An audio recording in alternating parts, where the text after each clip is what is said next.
This is Deandra Beatty, and you're listening to The Bowler Show. Hi, this is Jackie Bowling, and you're listening to The Bowler Show. This is Jeff Riggles of Storm Products and the 11thframe.com. You're listening to The Bowler Show. Hi, this is EJ Tackett, and you're listening to The Bowler Show.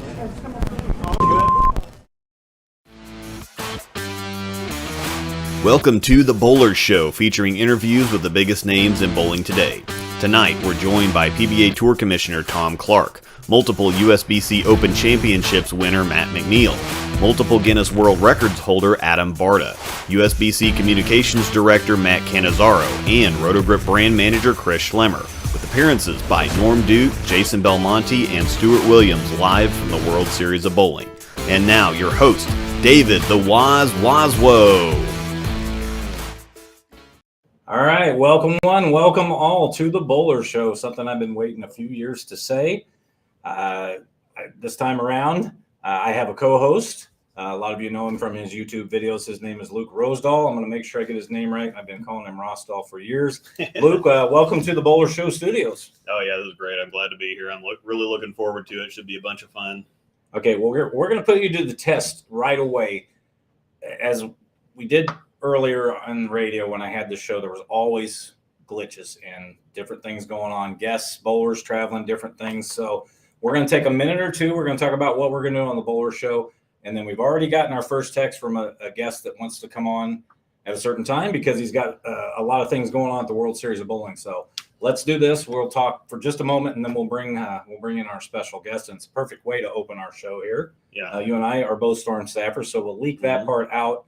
Who will be coming on here in just a moment. But for those of you who haven't seen the Bowler Show before or listened to it back in its radio days from 2013 to 2017, it's a show that I came up with. I used to do a sports show called The Sports Schmucks. We spun off a segment from 20 minutes on that show, and that built to an hour, and then that built into 2 hours, and we had to basically spawn off another show. So we did that. We did it for 4 years. We had a lot of fun with it. But it was just time to kind of get away from it for a while. We were doing some tournaments here in town.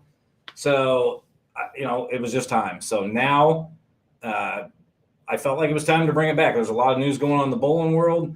And I basically, I'm not going to lie, I wouldn't be here doing the show without you. I knew you had a studio. You'd already done a show. You've got all the equipment. You've got everything. You're a Storm staffer. It's a perfect fit. So, Luke, I appreciate you coming on with us. Take a moment, talk about yourself and what you want to do with the show. And then we'll bring in our guests when we get a chance. Yeah, I mean, this is great for me, too, because my channel has been a lot of you that are watching probably already familiar with what I've been doing. Primarily, it's been a kind of a bowl review tech channel type of thing. And I've tried to do some interviews in the past, but it didn't really fit. I didn't really do them that great. And so and I never really wanted to kind of say, oh, well, hey, I'm going to have, so-and-so on my channel and try to use that as buzz to draw in people if I wanted to be there for what I was going to do. But this was kind of the perfect opportunity. I have run into some people in some tournaments. I've had some people send me some, somebody like Belmo send me a text and say, hey, thanks for your Trend 2 review. That was great. And run into AJ Chapman in a tournament, get recognized. And so it was kind of the right time for you to bring the show back and for me to get involved. It just kind of worked because you've got the experience, the contacts from the interviews and then doing the Bowler Show in the past. I've got, again, the setup. I've got the channel. I've got the tech stuff. I've got all that covered. So we shall see if you have that all covered. Yeah. We'll see here in a minute, right? We're working through some glitches. So if you'll bear with us here and there, we're going to bring in our first guest here in a little bit. We're working on that right now. And he is at the World Series of Bowling. And he is practicing as a Storm staffer. And Belmo may have mentioned his name. Or I'm sorry, Luke may have mentioned his name here. I may have just given that away. Yeah. So the cat's out of the bag. We're gonna get Jason on here in just a minute. And actually, it looks like we've got him queued up. Luke, is he ready to go? Yeah, it appears like he's ready to go. All right, let's give him his proper introduction. Obviously, Jason is the top bowler in the world. He's a Storm staffer. He has 27 national PBA titles, including 14 majors. The busiest man probably in bowling between all the time he gives and all the travel he has to do. Let's bring him in. Jason Belmonte, welcome to the Bowler Show. G'day, boys. How are you? Thanks for having me on your show. Yeah, absolutely. This worked out perfect. We had a little spot for you. right here at the start. I know you're busy. I know you just got done with the practice session. So we'll make this as quick as we can for you. Just take a moment, kind of wrap up the Rothholm doubles and what you saw out there today during the practice session.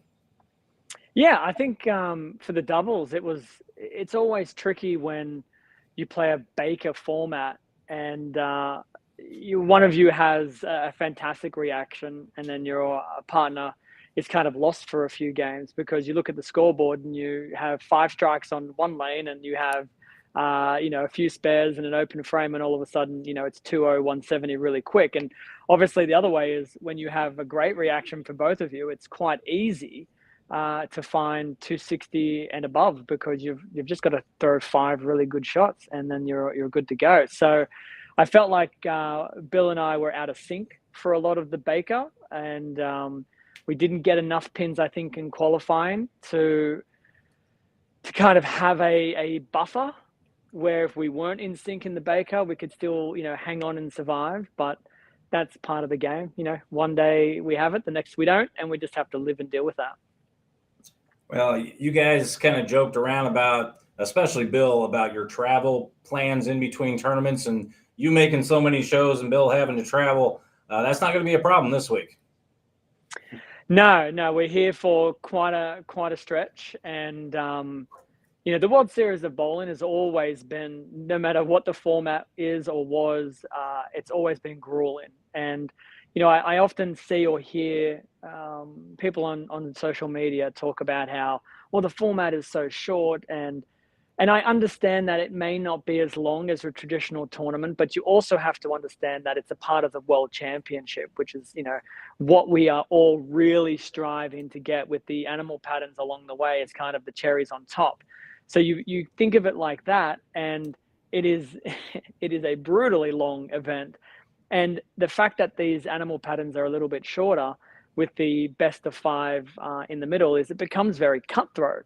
So whilst it may seem easier to bowl, it also can be a little trickier because if you hit a bad pair and you shoot 160, you don't have 50 other games to cover it up. You have, 4 games left in the set to find enough pins to keep up or catch up. So it becomes a very different type of tournament, and it makes it tricky in its own regard.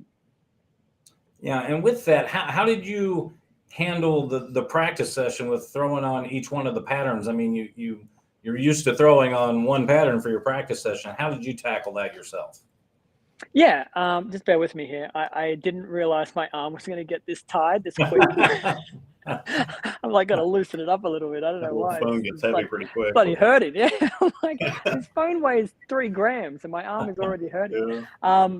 No, I mean, like I said, we've been bowling World Series of Bowlings now for 12 years or 13 years or whatever this one is. So, the multiple oil pattern practice session is not new to us. I mean, you just bring out what you think will work on each pattern, and you just spend, for me, I like to roam around within 3 pairs. So I will throw 15 to 20 minutes on one pattern, skip to the next, and then just kind of repeat that till I feel like I've seen a little fresh on everything, a little transition, and then, potentially what I think will be the last few games. And once I see that, I pack my shoes up and I'm ready to go get something to eat. And speaking of your shoes, how are things going with your shoes currently? Yeah. I'm assuming you're talking about the slip that I had. Well, I changed to 3G this year, and because the shoes that I have are test shoes, I didn't have any 3G accessories. So I was still using Dexter heels, and unfortunately, for whatever reason, I had never had it happen to me before, but the heel that I had, it just stopped gripping to the base. So I borrowed a 3G heel from one of my mates, and I haven't had an issue since. So it kind of sucks because it's never happened to me before. I definitely don't know, and I don't want to necessarily say it was the problem with Dexter heels, because I've been using Dexter for 20 years, and it never happened to me before using their shoe. I think this is just one of those kind of anomaly moments. And the kids today, they're all vlogging, they're all YouTubing. Everyone's got a bloody camera. following me around at times. So I didn't get to hide it. I couldn't disappear and just throw the heel away and then pretend it never happened. It became immortalized. But luckily, I didn't do too much damage. A little bit of a bruise on my right elbow, but nothing to complain about. Well, along with that, like Brad and Kyle obviously are from our Kansas City area, so they were right on top of it too. But it's good to see you're okay. Everything's good, right? No, yeah. No complaints. You won't see a Facebook post for me complaining about a sore elbow because I bowled bad. There'll be other reasons for my poor bowling other than slipping over 5 days ago. All right, take a moment. You talked with the different patterns that you practiced on. Take us through some of the balls or some of the looks that you had. And after you do that, I'm going to turn it over to my partner, and he's going to get a little more technical with you. Yeah, sure. Now, I'm going to level with you and be super honest with you about this stuff. I hesitate to talk about events prior to actually competing in them based on I have no idea who's listening, my competitors or whatnot. And, out here, you're bowling against the absolute best in the game. The last thing that you need someone to do is hear you say, hey, that's actually an idea I might try tomorrow, or I didn't think about doing that. So I do hesitate, but what I will tell you is that you definitely can start with urethane. I don't think that's not a secret that I'm sharing. No way. And for me, I think once you find a part of the lane that you're really comfortable seeing the ball change direction off, then you just kind of manipulate your hand, or you get into a ball that you feel really comfortable that will hit that spot consistently. And I would probably argue that is a similar feeling for me across the three patterns. Once I found a board that I really liked, then it was all about, right, I'm going to try to find a ball that no matter where I move, left, forward, back, right, wherever it is, I want to try and hit that break point and try to hit that consistently as I progress through the day. And I was able to, drill up a few different bowling balls and be able to see a few different shapes, whether it's a little straighter or a little more curve. So it's nice to know that you have options when you come into game day. But, we first play on the cheetah. So it's also really hard to not get too wrapped up in what you saw on Scorpion and on Shark, or even worry about it if you didn't feel great, because, those patterns are days away from now, and you've really got to kind of focus in on what's coming next. And the first event is the cheetah. All right, so let's go back to the doubles championship, or the Roth-Holman doubles tournament. Do you and Bill typically have certain patterns that you favor every year? Is it kind of like, well, you're going to bowl on one, he's going to bowl on the other? Does it kind of come down to lane surface sometimes, how that actual center is playing, or how do you guys work that out?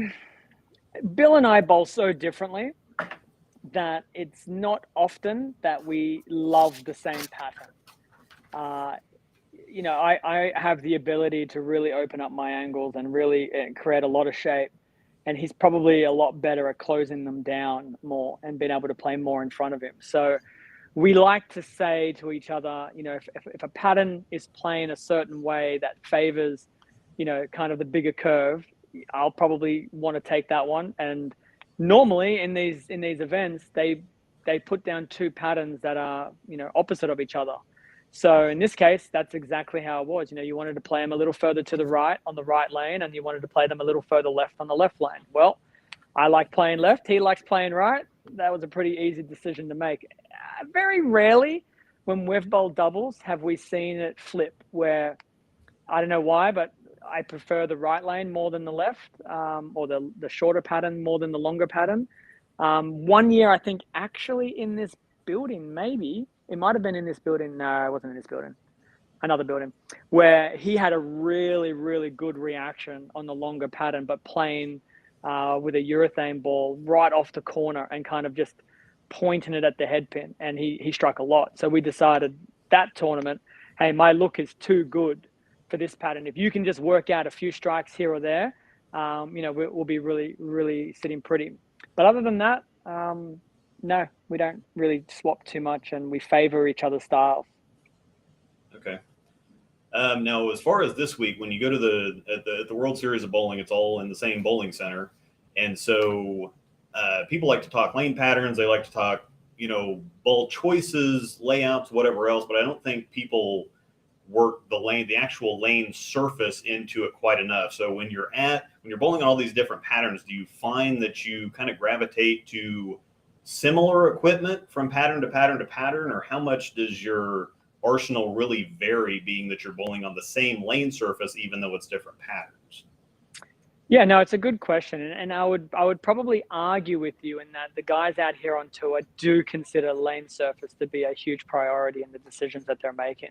I definitely know, through the amateurs or even regional players, it doesn't seem to register as something that's critical in their thought process or their arsenal building, but we definitely do. We see it immediately. We know, hey, this surface is brand new or it's for 45 years old. That's already telling us that the lane pattern, no matter what oil pattern they put on there, is that surface is going to really dictate a lot of the friction or non-friction that we see. So yeah, you're 100% right. And this week, this place hooks. This place hooks a lot. And you would have seen, a lot of the guys this week, they didn't really get into too strong a ball. And if they did, they didn't hang on to it for very long. And I think that's probably going to be another key this week, is if you can find a ball that you like that can actually see a little less movement in the fronts and the mids, you're going to probably gravitate towards equipment similar to it no matter what pattern we're bowling on.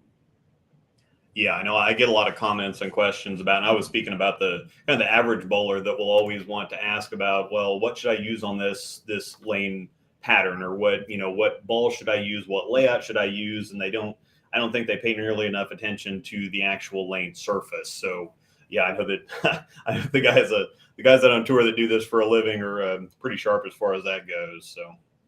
Oh yeah, just to touch on it, I'm sure there's a lot of people watching who might fall into the category of, I'm going to write this guy a message and say, how should I drill this ball? And if you ask somebody who just thinks, I'm going to write a private message to somebody and just say, hey, I bought a new ball, how should I drill it? I want you to be really aware that the information that you're giving is not enough to get a very good understanding. Like, you have to be able to talk to somebody, and I think the best person to talk to is someone who works at that bowling center, your local pro shop operator, the guy who sees every lane every day, sees balls strike, see balls that don't, see guys who have certain equipment drilled certain ways that work and what doesn't. I really highly recommend that if you have a new ball, you're thinking about getting a new ball, don't ask me how to drill it, because I know nothing about where you live. I know nothing about how you bowl. I know nothing about your skills and your weaknesses and strengths. I know nothing about that. Your local guy will know way more than I do. And you've got to have a little faith that your local guy is going to be a better fit for you than a professional on tour. Unless I know you and I know where you bowl and we bowl together in the same place and I can tell you, yeah, I know how that place plays. I think we should drill it this way. But there aren't too many people that I talk to that live in Orange, New South Wales, Australia, that I need to help them with a ball drilling advice. Yeah. All right, Jason, before we let you go, I know you're busy and you've got a million things going on there between the practice and drilling some stuff and talking to the guys out there. The one question I get a lot, or the thing I think about your game that's probably the most underrated that nobody really thinks about, is you're bowling a lot of these tournaments when a lot of guys would be sleeping on their normal schedule. How do you balance that, going back and forth as much as you do, and then staying in one place for a couple of months? How do you do that and do it so well? Yeah, well, as much as I would love to be able to blame jet lag, it really only hits me for the first few days I'm here. Once I've spent no more than 3 to 4 nights, sometimes it can be a little bit longer if I'm silly and don't do the right things early in my trip. But if I do follow my rules and eat at the right times, try to go to sleep at the right time, stay awake is probably more important at the right times. It takes 3 or 4 days and I'm on your schedule. And then there's, there is no jet lag. Now, the traveling back and forth, that certainly is something that I have to be aware of, is that if I plan to go home mid-season and come back for a tournament, I have to be prepared that whatever event I'm coming back for is maybe not going to be my best. And I have to be extremely focused. I have to be extremely sharp with where I am with ball decisions, because I know that as the night goes on, yeah, I'm supposed to be sleeping and I'm bowling and I'm yawning and I'm tired, and that's where errors pop in. So I try not to go and come back before major events.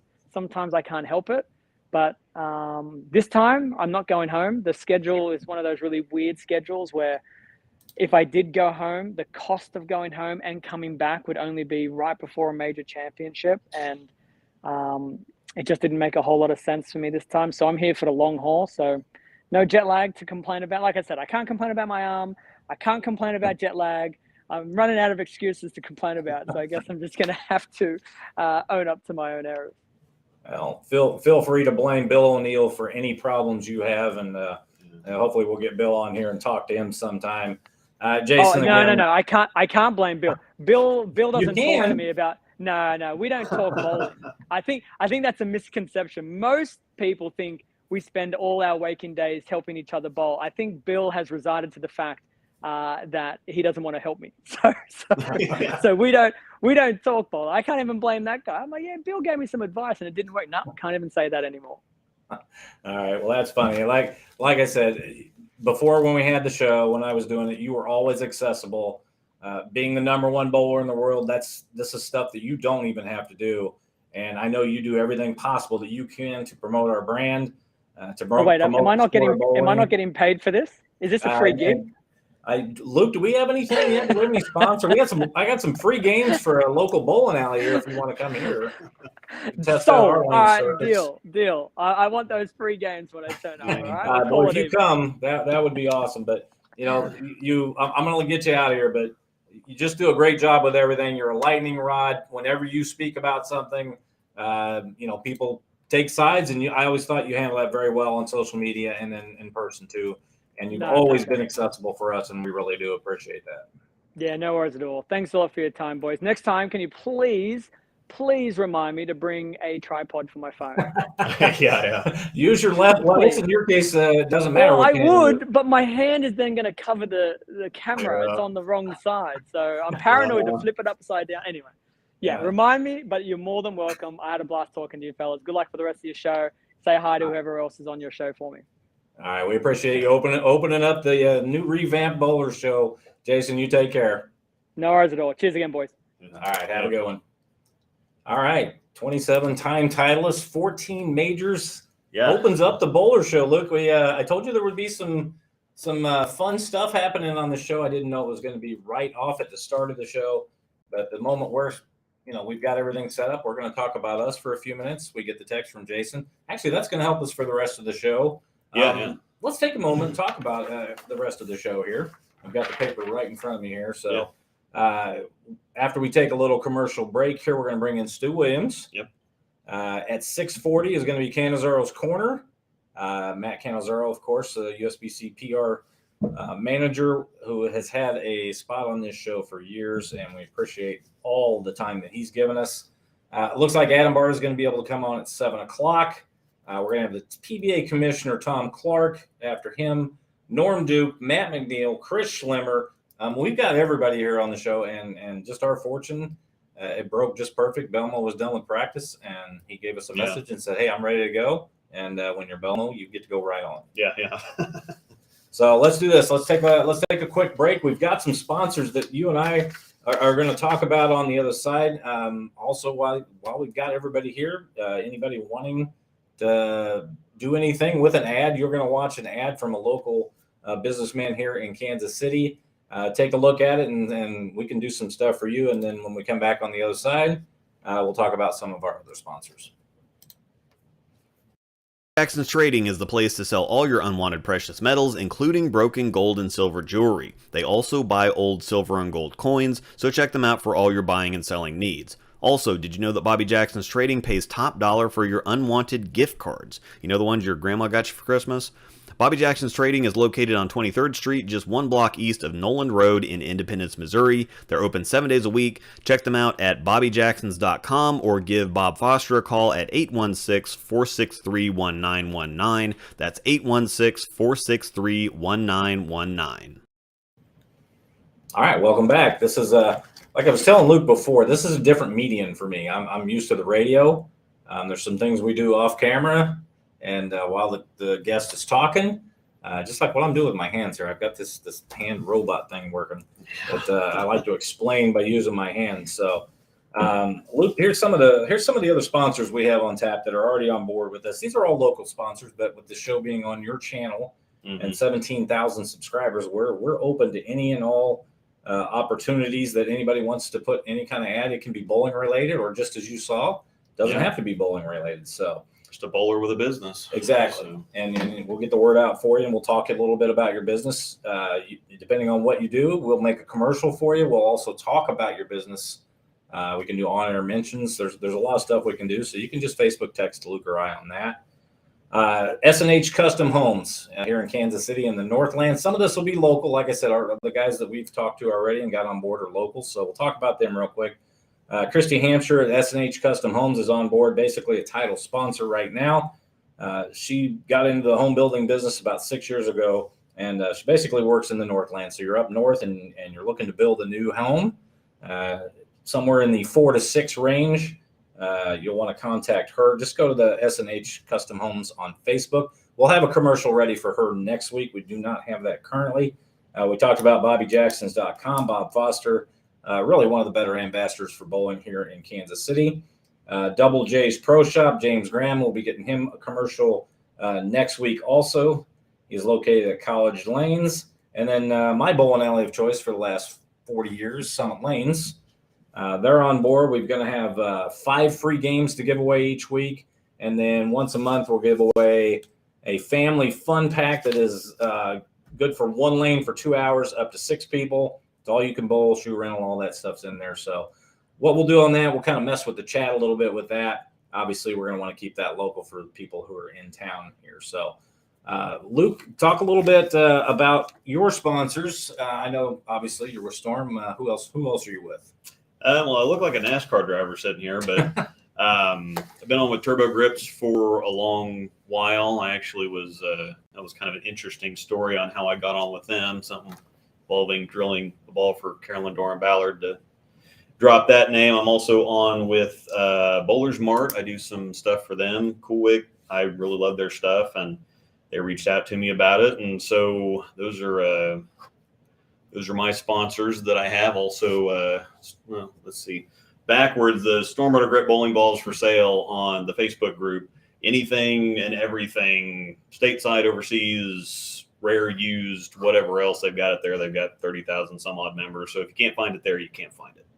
Yeah, I know. And let's get back for just a minute here before we bring in our next guest and talk about, your YouTube channel and the videos that you do. And I was introduced to them originally, and I was stricken by the fact that you didn't just say, hey, this ball goes long, hits hard, here's 40 strikes in a row that are dead flush, go buy the ball. You were more than forthcoming about what you thought of the ball. If it didn't necessarily match up with you or fit in your bag, you would say so, and you would explain to people how it would work for them if it may not work for you. And your video somehow morphed from 4 minutes into 16 minutes long. I don't know how you do it. You've got Angel throwing shots, and we want to take a moment and talk about her also. She's going to be working with us here, kind of helping produce the show, so we want to give her a shout out. She's already been extremely helpful to me with my phone and some other technical stuff, so I want to give her a shout out for that. But Luke, how much work do you put into those videos? I know people, you've got 17,000 people on here that watch and appreciate it. How long does one video take? Oh, they take a while between. This is something we can talk to our next guest about when we pull him in here in a second. But yeah, they take a while, because between drilling the ball and going out and filming, and then you got to download the stuff and cut all the stuff up, and then thumbnail and this and that and whatever else. I mean, it can take anywhere from 10 to 15 hours to do a review, because you got to source so many different things. And some people might have editors or people building their thumbnails or doing some of their graphics or whatever. I do 100% of everything, so it can take a while to get that all going. So. All right. Do I see that we have our next guest in the? We'll call it the green room. How's that? Yeah. All right. Our next guest doesn't need any introduction, but he begged us to do one for him, so we will do one. He has 2 PBA titles. He's a Rotogriff staffer He's also a cricket fan and a Patriots fan. Somehow we'll find out some more information on that. You know him as Beef Stu. His name is Stu Williams. Stu, welcome into the Bowler Show. Hey, how's it going? Am I We're doing great. Were you able to hear all that intro? Yeah. I was wondering whether you were ever going to get on with it, so we're all good. That's a good start. I know people that watch you on some of the streams that you weasel your way into know that you are. I mean, you're just a must-have for those things. How did you become so comfortable, or is this just who you are when you get on these streams?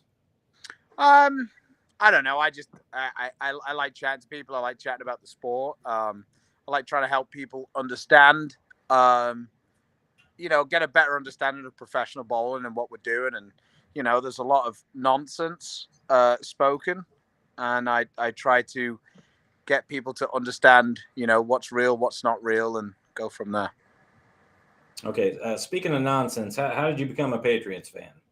Closest team to England. And who's your cricket team? Just England? It's not really. You just support your national team. They play so much that you don't really have like teams as such. That was one of my favorite Twitter things to follow, was when you and I believe Belmonte and maybe some others would talk cricket, and things got heated on there pretty good. Yeah, we like giving the Australians a hard time and vice versa. Recent times they've been having the better of it. So, all right, well, let's get back to the bowling here. You're at the Roth-Holman doubles, and actually you just got done, I believe, with the practice session for the World Series of Bowling. So take a moment, talk a little bit about what happened with you and Frankie this week, and then talk a little bit about the practice session. Yeah, me and Frankie kind of did what we do. We made every spare that was possible, and then just didn't strike enough.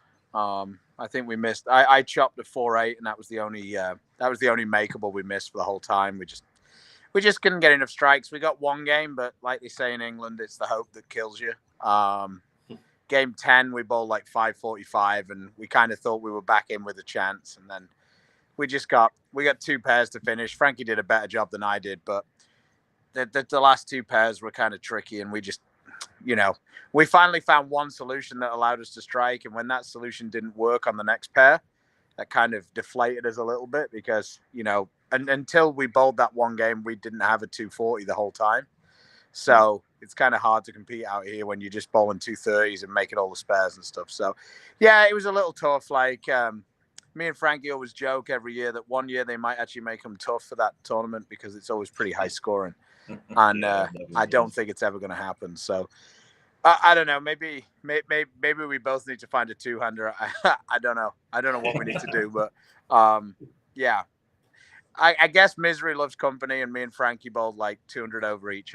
I think he bowled 240 over, and I bowled 180 over. It was just neither of us could get enough strikes together to kind of drag it along. And, we stayed tough and kind of stayed in touch the whole time, but just could never get enough going. So why do you think they prefer the higher scores for the double tournament? I've no idea why those two patterns, but like I say, those two patterns are always pretty high scoring. So it kind of is what it is. All right, you get a chance to throw on all three patterns for the World Series tonight. Yeah, just finished up. I don't know. It'd be interesting to see because the cross here is kind of challenging, but like the practice session's a bit of a shit show on Cheetah because, you get pairs where four guys just stay on one lane the whole time and they just throw urethane balls. And then the other pair, you've got like two or three guys throwing reactive balls. And then you suddenly get to that pair and one lane doesn't hook at all. And the other lane, you could play fifth arrow. So you get about 15 minutes that's really kind of worthwhile. And then you're going to pray that, when you're bowling in here, that you didn't bowl on one of the pairs that's kind of weird, to give you a bit of an idea. Because, we've got 90 people bowling, and there's like a third of the lanes are dressed with cheetah, but like 80% of the people want to bowl on cheetah to start with. So you can imagine what that kind of becomes. Yeah. All right, let's get a couple of your favorite questions out of the way here. First of all, who coined beef stew? Do you remember? Tim Mack. Okay, that goes hand in hand right there. And I'm sure the other question that you get sick of, but I have to throw it out. How long have you been bowling without the extended follow through? forever. Forever. That is the answer I thought you might give. So, all right. When we had Belmo on right before you, yes, you're following Belmo, just so you know what you need to do to stay up with him. When we talked to him about the patterns in the practice, he really didn't want to give us much information about what he was doing because he didn't want to give that away.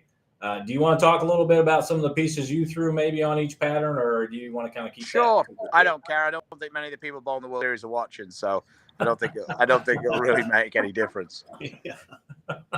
Okay, tell us. Obviously, you see right here, we saw your video with Jim. Talk a little bit. Were you able to integrate that today at all? No, the lane service here isn't good enough for me to use the gem. I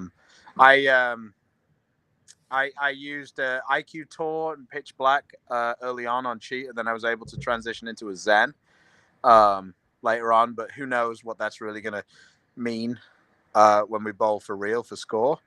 And then on Chameleon, I quite liked Phase 2, Zen, a Shiny Reality. And then on the Shark, that was on Scorpion, and then on Shark, I liked a Proton Physics, the Zen and the Phase 2, and maybe a Phase 4 later on. Okay. Altered Reality also looked okay. Okay.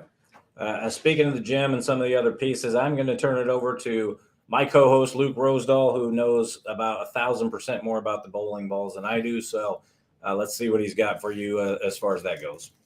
Yeah, this was something I mentioned or asked Belmo about too, because I think the average bowler, and you know this with the Beef and Barnsey channel, and you're starting to do a lot of the reviews and all kinds of stuff. I'm sure you get all kinds of questions, and people like to ask, is this ball better than this ball or that ball, or what ball should I get? How should I drill it and whatever else? But I don't think they pay enough attention to the actual lane surface. And so I imagine you'll, again, like we were just talking with the gym, the surface might be a little too high friction for something like this to work into it. And doing ball reviews, we were talking earlier how I kind of got into it. I'm a pro shop guy, so I just describe the bowling balls, and it sounds like you're kind of on that same wavelength too, where you're just like, well, better is relative. The gem might be great next week or a couple weeks later, but maybe not here. So maybe talk a little bit about the lane surface side of things. Yeah, exactly. I mean, the only word in bowling that's dumber than better is fair. So, yeah, I mean, obviously, there aren't many, brand new installations right now in bowling, and synthetic lanes are, getting on for 30 years old in a lot of places. So the front part of the lane is starting to get really scratched. So there's times when, for higher rev rate players specifically, those balls are just grabbing in the front part of the lane, and then they actually look like they don't hook very much because they're just burning up. And we encounter that a lot.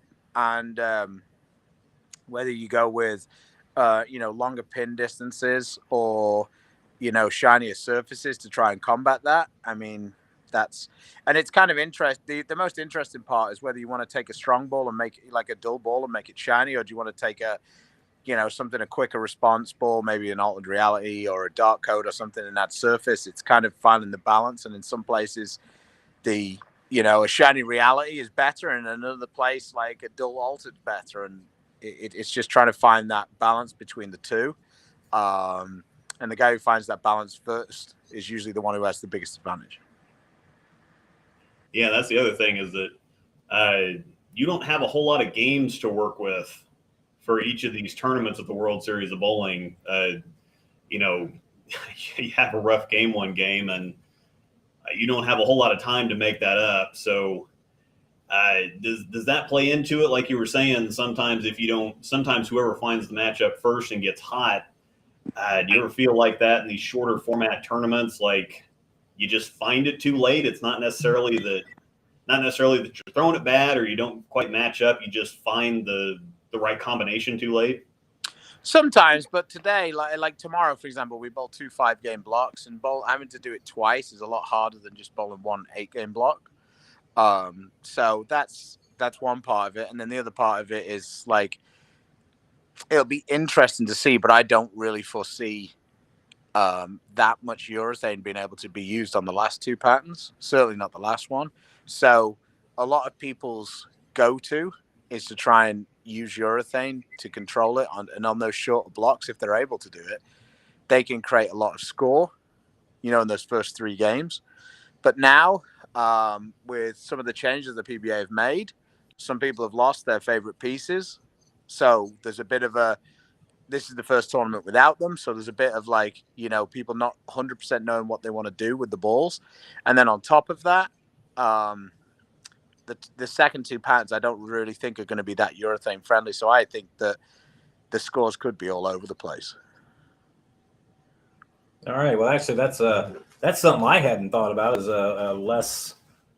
some less balls going down the lane that are urethane due to some of the new stuff that's going on.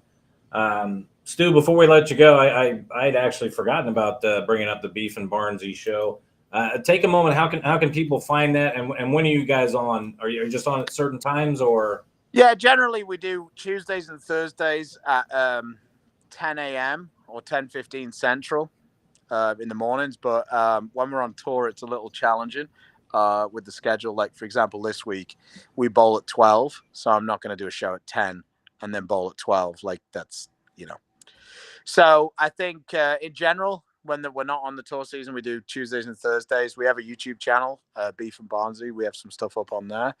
I've been a little bit lazy. Barnes has actually has recorded some footage with the Gem with him mic'd up. That was quite popular the last time we did that with, I think it was the Zen. So Chris talking to himself while bowling, people seem to like. So I'll probably get to edit that one in the next week or so, and we'll get that up on the channel. But yeah, in general, just check us out on Facebook, Beef and Barnsey, and then on YouTube. So yeah, if you could hit that subscribe button, that'd be nice. But if you don't, I'm not going to lose any sleep over it. All right. Well, Stu, we appreciate you coming on today. I know you're busy there with the World Series of Bowling, and I'll make sure that next time I know exactly when your show is, so I don't have to ask you and pretend like I'm not watching, because that is certainly not the case. That's fine. I've seen it a few times, and I mean, there's just no way around it. Number one, you're hilarious, and number two, you put up with Chris, so you're a saint in most people's minds. Yeah, I mean, it's nice when when your partner is a Triple Crown winner. So I'm in good company. My roommate most of the time right now is the most recent Triple Crown winner, and I guess my business partner is a Triple Crown winner. So maybe some of it will rub off on me. We'll see.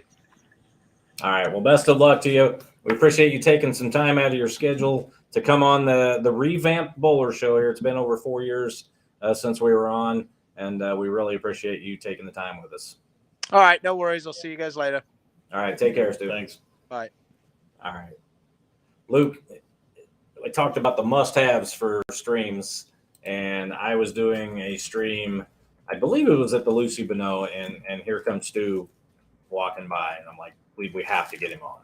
And he is just so full of information, so full of humor. He's just a must-have. And as he said, if you haven't liked and subscribed on the Beef and Barnsey channel, you need to do that. So that's, a guy that, with his answers, you can tell he gets it, but he also has so much humor with his answers that, I mean, those streams are a long 30, 33-hour weekend.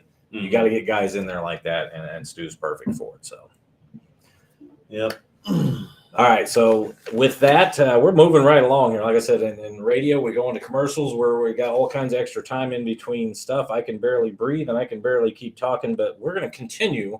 Yeah, we got jam-packed show. We have our next guest in the queue right now, and he is a very special guest. This is a guy who was very helpful with our show in 2013 and to 2017. He filled in. He was second in line after Matt McNiel, and when Matt couldn't do it anymore, we scrounged up the next guy in line.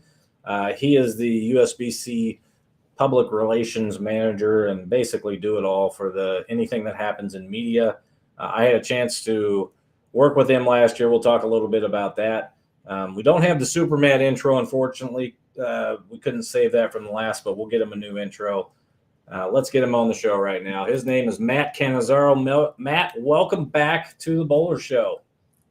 What's going on, guys? How are you? How you doing? First and foremost, when you get a chance, tell Brandy thank you for letting us borrow you on her birthday. I will do that for sure. And that's a very nice jacket you have there, Waz. Nice to see you. Hopefully you've taken it off and washed it once or twice since we last saw you here on site. But I appreciate the support there, and hopefully some good memories in that jacket as well. I put it on just for you. There's a couple of mustard stains from the hot dog. I still get hot dog questions. Are you the hot dog guy? I want to thank you for putting that in everybody's minds while I was out there. Man, I know you're what are we, a week away, something like that. You're out gallivanting around the globe. You know, you don't work in between the USBC Open Championships, as most people know. Tell us where you guys are at right now in preparation for the Open Championships. We are here. We're in Las Vegas. We are close to the venue always because, as you know, anything can happen at any time. But we are a week away from opening day. So March 12th is the day. We have the Special Olympics coming in on the 9th and 10th. That's something we did not have last year. Looking forward to have those great folks back helping us get ready for the big opening ceremony and, of course, the first wave of what hopefully is more than 50,000 bowlers. Can't wait. Yeah, and when you talk about some of the bowlers that come through, you know, those are long days that you're putting in out there. But when you see a bowler come up to you and say thank you, or you see a guy coming through with 100,000 pins coming up, you know, he's going to pass that number that week. Tell us a little bit about that. How does that make you feel when you kind of not vindicate, but it just lets you know, hey, some of the work I've done in this tournament is really appreciated. Well, it's always nice, of course, to get those kudos and just to be a part of those moments. Again, you know firsthand now what it's like on the daily basis. Last year, of course, we had the mask situation, so there were some potentially unkind things said to us throughout the days, and then one guy steps up and tosses the ball for 100,000 pins, or we celebrate 65 years with Bob Hart, and all of that goes away. So I don't know how many of those things we have to endure, but they seem to just melt away. And then, of course, telling those stories years later, we had dinner with Kevin Olson the other night, and now we're a dozen years removed from his dad's 50th and celebrating and just what that meant to him. Just talking about the old days and the Orange Eagles on the scoreboard and all the amazing things that are part of the history of this event. And for him, just to look at some of those memories and then to hear it from his own son. So this is not just a one-generation thing. Of course, it's a tradition passed down from fathers to sons to daughters and grandkids and, generations. And just to hear, even after the fact, what it means to those families, even if the first generation's no longer with us. That's why we do what we do. Yeah, and you mentioned Bob Hart, and Bob's a friend of mine through the Storm family, and I got a chance to talk with him extended periods of time last year while he was signing bowling pins and doing other stuff when it was his moment that year. And just to see him, the way he treats people and the way he talked about you and some of the things that you've done, that like you said, that makes it all worthwhile. You can get past some of the negative stuff. And I've always thought that online, you're a saint. I don't know how you do it. I would do the best I could to be nice about it, but so many people say a lot of negative things on social media. I mean, that's just the situation, isn't it? And I've always thought you handle that well. Well, I appreciate that. It takes definitely some training along the way. And wearing out the delete key, right? Because sometimes what you see on the screen isn't what was there the first 7 or 8 times. But we've learned over the years, if you focus on the positive and you ignore some of those comments that you really want to fire back at, not only is the experience better for everybody else, but your own day is better as well. And if you can get to all the good stuff and focus on those people and their experiences, then that's what's important. And we have to remember, too, every day is opening day. So there's going to be first-timers seeing this event for the first time. So we want to be fresh, even if we have to think back to one of those moments or conversations or read some of the things that make it what it is and just to convey all the excitement and tradition and make sure that we are ready to go for the folks who truly want to appreciate all that the Open Championships is. Yeah, my favorite post that you put on there when you're answering a question is hi, thanks for choosing our tournament, or we appreciate you bowling in our tournament. And then you explain very nicely, this is the real reason, because you want to get the real story out there. There's so much of it that's not real, people complaining about certain things, and we don't want to dwell on the negative. So let's take a moment, and I want to find out what is going to happen next year when I compete in my 25th year of the championships. I assume there'll be some pomp and circumstance, red carpet or something that you and Brandy will be taking care of for me next year, correct? Absolutely. And of course, we try to make that experience for all the bowlers, right? And then our milestone bowlers, and we'll make it grand, certainly. And we'll be in Reno, right, for next year. So unless you're going to make it out this coming up June, as typically you guys do, we'll see if we get maybe the hot dog cart to make an appearance for you as well. Or we'll have them shipped in through BBA, or we'll do something special, just the WA special to thank you for all your hard work last year. And again, now as a supporter of the event, you can go out in the world. You've seen it from both sides. You understand it a little bit better, and why we do what we do and how things work. And as you know, part of what we do in our department is we want to educate the folks about, as you said a minute ago, the things that maybe are misunderstood, a lot of misconceptions out there, but just about the history of this great tournament in general, going all the way back nearly 120 years. So a lot has happened in that time, a lot of changes, evolution, and of course, some of the traditions that have been around since day one. So first and foremost, we're there to chronicle the event, but we're also there to educate and make the folks appreciate and understand why they're there and all the things that led up to what they're experiencing right now. Well, and that's something you taught me last year. Like I said, I thought I was just going to come out there, kick back, watch bowling black clouds of people, and cruise on to the next day. But you were intent on making me a better writer, and as in short a time that we had together, I feel like that you did that. I feel like I did a better job later on. And believe it or not, I see some of the stuff you talk about in newspaper articles, in some other templates that people use where they use the same stuff all the time. And I've actually tried to integrate that, believe it or not, seriously, in some of the stuff that I do now. So I could sit here and talk about our time this whole time in the show. Nobody wants to hear how bad you treated me on this 7 days a week, 14 hours a day, or whatever it was. But those are times that I'll always remember. And I was lucky to be able to do it. It was a one-time, one-year thing, and I wouldn't have traded in for the world. Well, we appreciate that, and we appreciate anybody who wants to come out and join us for that experience. Willing to teach anytime. This year, of course, we're back in one venue. Everything's at the South Point Bowling Plaza. We have a new schedule. We'll still kick things off at 7 a.m., but the last squad of the day hits the lanes at 9:30. It'll be a combo squad, half team event, half doubles and singles. Hopefully, if everybody bowls as quickly as they're supposed to, should be out of there by about 1 p.m. or 1 a.m., sorry. And then do what we do with the agate. I know that's your favorite thing. Get the scores updated, put together those final stories for the day, and a fun treat for this year. Around that same time, we have a 12:30 a.m. Bowlers Journal Championship squad as well. Oh, wow. So I thought it was a typo when I was going through the flyer and doing the information at first, but it's a new addition to the schedule, an opportunity, just based on, of course, some different things that happen at the South Point Bowling Center. For folks who are up, it's Vegas. Maybe you're leaving that team event at 9:30. You want to go get a couple more games in. You don't bowl till the next night. As long as we have two bowlers interested in competing, there will be a 12:30 a.m. Bowlers Journal. So nearly around the clock competition for all the bowlers coming to Vegas this year. So you'll be staying up till 3:30 when that squad ends in case something big happens. Hey, that's all part of the service. Your membership dollars hard at work. Now, people think when I came back and told them that, Matt and I were there at 2 or 3 in the morning, and I didn't have to come back till 3 in the afternoon, but Matt had to be back at 7 in the morning in case something happened.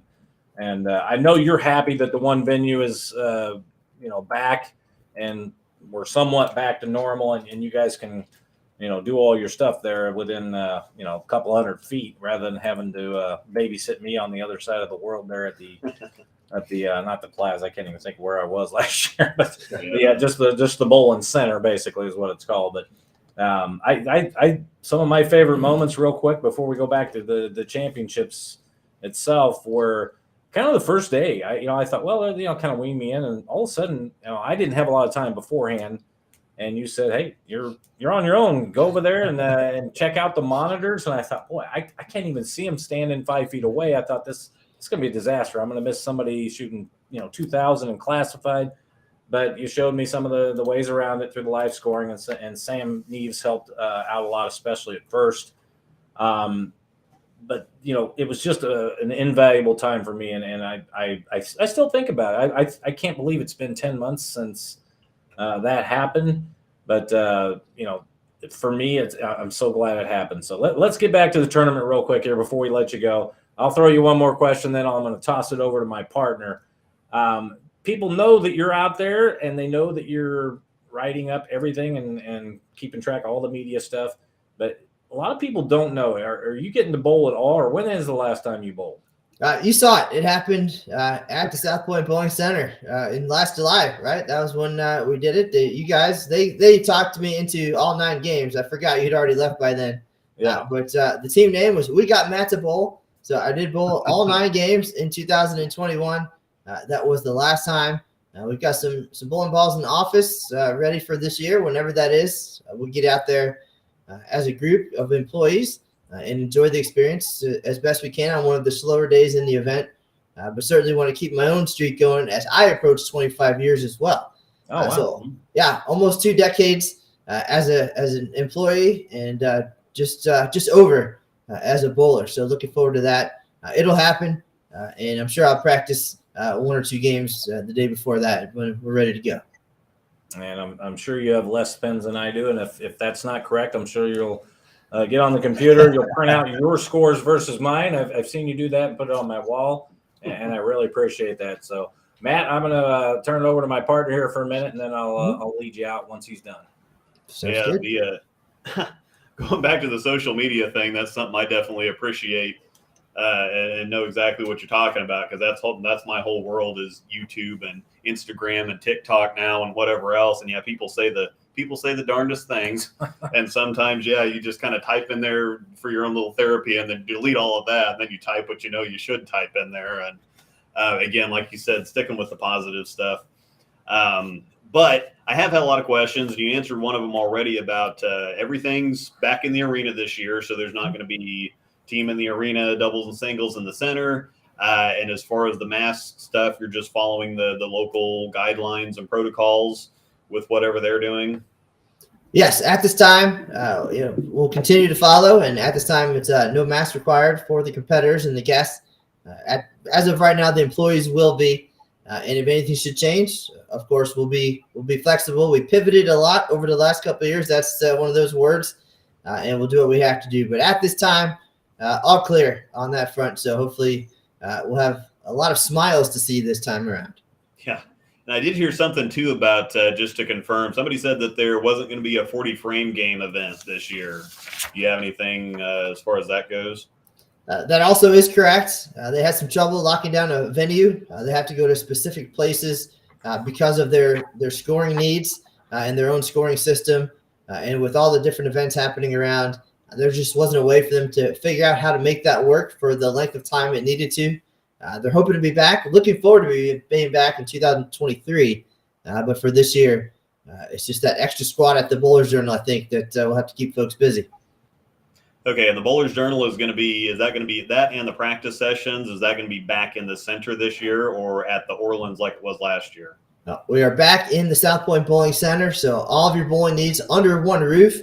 A lot to do, and those things can be signed up for on bowl.com as well. You can do that, reserve your spot in advance, as those times there's only so many lanes that are going to fill up quickly. So you can do that now. You can do it the day before you come out, but it's all first come, first serve, and available. You can reserve your spot with a credit card, and then you'll be guaranteed. You don't have to worry about is there going to be a spot or not. But all of that, just a short walk from where we are in the plaza. All right. And one last thing for those that don't go to Vegas a whole lot or haven't been there a whole lot, you spend months and months upon a time there. So what are some of your favorite spots, or if somebody's never been there before, they I've only been there once, and they just kind of go out there to bowl. What are some of your favorite spots to either go see for touristy type stuff or just to go eat? Absolutely, great question. And I think for the bowlers, many will stay at South Point and enjoy the convenience of that facility, all the great restaurants, everything it has to offer. Maybe plan an extra day or two to get down, of course, to the Strip, which is ever changing, right? Brand new casinos since we've been around the last couple of years. Resorts World, Circa, some names that are unfamiliar, and of course the old standbys. And anybody coming to town for the first time needs to also experience Fremont Street. And all of these are things maybe you don't want to do the night before you bowl or you'll be tired right after. But I would encourage those newcomers to plan extra time to come, maybe spend a few days at South Point and stay there, and then spend a day downtown on the Strip, take advantage of some great deals, and just listen to the bowlers. There's some great Facebook groups out there as well with terrific information. While we focus more on the coverage of the event, others can focus on the outside of the event things and the experiences. And I think you put it all together, and it's really some great resources out there for the bowlers and many questions answered, and just the opportunity to plan ahead and just make great choices. And you can't go wrong. I do have one additional thing. For bowlers going out there that may not know this, you'll definitely want to head to registration first, because when you get over there, they might have a sheet for you to fill out, but they also have kind of a coupon book full of a lot of different things that you can use during your stay there. So that definitely probably ought to be one of the first places that you stop when you get in. Well, coming up with, of course, technology being what it is these days, we're going digital for many things, all saving paper. So there'll be a digital coupon book. Anything will be available. We'll have samples on bowl.com. There'll be a QR code so you can get that straight to your phone. The green sheet and the waiver that everybody has to fill out available, bowl.com/openchamp. You can do that anytime you would like to do that. And it'll be in there and ready when you come to bowl. So no need to come to the counter to fill that out. All digital. And then the stars of the day. I know folks like to look and see who's bowling on a particular day. While that does get uploaded each night for the next day, that too is available on bowl.com. So if somebody's at home, wants to check out the live scoring or see who might be worth a Facebook Live by us at some point, all of that is available, and we'll keep the entire month worth of stars of the day on the website as well, so you can see what's happening inside the venue, even from thousands of miles away. Great. So you say you're bringing live streaming back? Is that correct? I have no comment there, but you tell these bowlers, throw more strikes, take the lead more often, and we go on to Facebook Live and utilize that platform. And of course, we have the Inside the OC podcast, which might be around once or twice more than in the past. Again, it's as we heard from Stu, a little bit hard to lock down a time with just the fluid schedule and everything. You just never know, right? As soon as you put down that you're going to do a show at whatever time, that's when 8 people have the front 8, and the show is not going to happen at that time. So the last thing you want to do is plan something or buy tickets to something, because that guarantees somebody's shooting a record number. Yeah, I found that out last year. Every time I snuck away to the hot dog cart, somebody would message me or get on the walkie-talkie, hey, Joe Bowler has the front 7, or Charlie Classified. I learned that from you. Yeah. He's got a pop at 1650 right now, and you're down putting mustard on the dog, and what are you doing? So, without getting too sentimental at the end here, Matt, I did want to thank you for last year. That was just, it was work, of course, and I found out it was a lot more work than I even thought. I knew you weren't just kicking around, waiting for a guy to get the front 9. You're writing stories. You're doing all kinds of stuff people don't even know that you do. And, for people that give you any kind of trouble, they have no idea. You handle it great. Just make sure either, this year's coupon book, there's something with a hot dog in there, or maybe just let the cart know that June 16th and 17th, they better be full and ready for me. So mental note on the hot dogs being ready for you, and we're still looking for this year's crop of David Waswos to come out and help out. Right, that's the thing at the OC. We get to start over every year. And Sam Neves, you mentioned him earlier. He went on to find an opportunity at headquarters So he's now working full-time for USBC in the associations area, helping out. He'll be at convention here in Las Vegas, so he'll be here for the team builder to come and bowl the event. But it was a foot in the door for him, and it turned into a great opportunity for him and his family. They're now down in Texas, so who knows? Who knows who will be next? It worked out for Aaron Smith and Emil Williams Jr. and Daniel Ferris and all the names that you're familiar with. They got their starts at the OC as well. Yeah, and so, like I said, Sam was very helpful. I'm glad he took all the knowledge that I gave him and moved on to, as you said, down to headquarters. So I saw that, and that's great for Sam. Matt, we're going to go ahead and let you go. I know you've got a million things going on. You've got your tour of Las Vegas that you and Brandy are partaking in right now. But once again, thank you for everything last year, and I really know now how much and how valuable those 20 minutes were to you when I thought before, what's he got to do out there? He's not doing anything. He's got time for our show. You've never asked for anything, and you've just always been accessible. And it's great for the show. People want to know what's going on at the OC, and you're the man.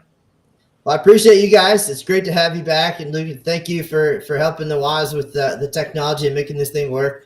And I look forward to many more Sundays with both of you and all the other guests. And remember, hashtag USBC tradition. All right, we'll do a whole show on my technical stuff that I struggled with out there, and Luke is already learning here. And I'll tell some good stories and some bad stories. So, Matt, you take care. You tell Brandy happy birthday, and we appreciate your time as always. Will do, guys. Talk to you next week. All right, that was Matt Cannizzaro, USBC Public Relations Manager.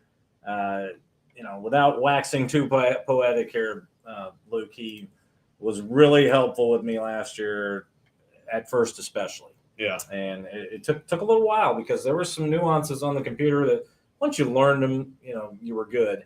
But there was always so much going on. You might have a squad where nothing happened. You literally wouldn't have to do anything. Then you might have a squad, 3 guys out of the front 9, 2 guys are going for the lead for whatever division. And, Matt's help out there was really good. And I learned he does work. 18, 20-hour days. He's there. Oh, yeah. I was there because I was the night squad. Oh, yeah. So I would work till 2 or 3. That's just my normal time. He's back at 7 a.m.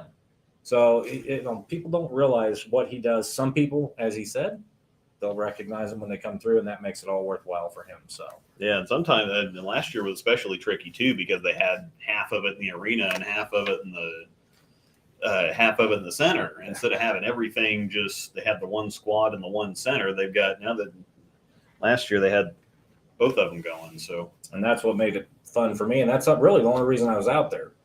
Was because of the 2 venues, and then of course I would not have done it without Matt. And I was lucky. My family, as you know, in the tournaments we do here in town, I was able to impart that. We only have one tournament, and I was able to get out there. So it's a once-in-a-lifetime thing for me. Probably will never happen again, but I can't, I could sit here and talk the whole show about Matt. He's a great guy, and he does a lot for bowling, and people should appreciate that. So speaking along those lines, people who do a lot for the sport, why don't you take a moment here, get your thoughts together, and we'll kind of throw you into the fire here. We'll give you a little time here. Why don't you take a moment and introduce our next guest, talk a little bit about him before you bring him on. Put you on the spot. Yeah. So Adam Barta is our next guest. He's one of those names that if you bowl, period, any kind of competition, anything. I mean, he's known all over the country, especially just because he's probably the best amateur bowler out there, period. He's also got a couple of Guinness World Records, which I want to talk about once we get him in here. But he's been a hammer staffer for a long time, and you guys have the Barta versus Waz for the charity that you do, and he's just got all kinds of things going on constantly. I mean, I can't imagine that his day job keeps him busier than his bowling job. So we're going to go on ahead and pull him in here and talk a little bit with Mr. Adam Barta. Hello, gentlemen. Howdy. What's up, Adam? Perfect timing. Just walked in the door. Yeah, all right. All right, we let's just get right into it there. Who you got with you there? That's baby Loren. or AKA Baby Ren. So he's for the first Marcy, 5 months, Yep. 4 months. Could hold her for less than 5 seconds before she lost her mind. So we're doing good.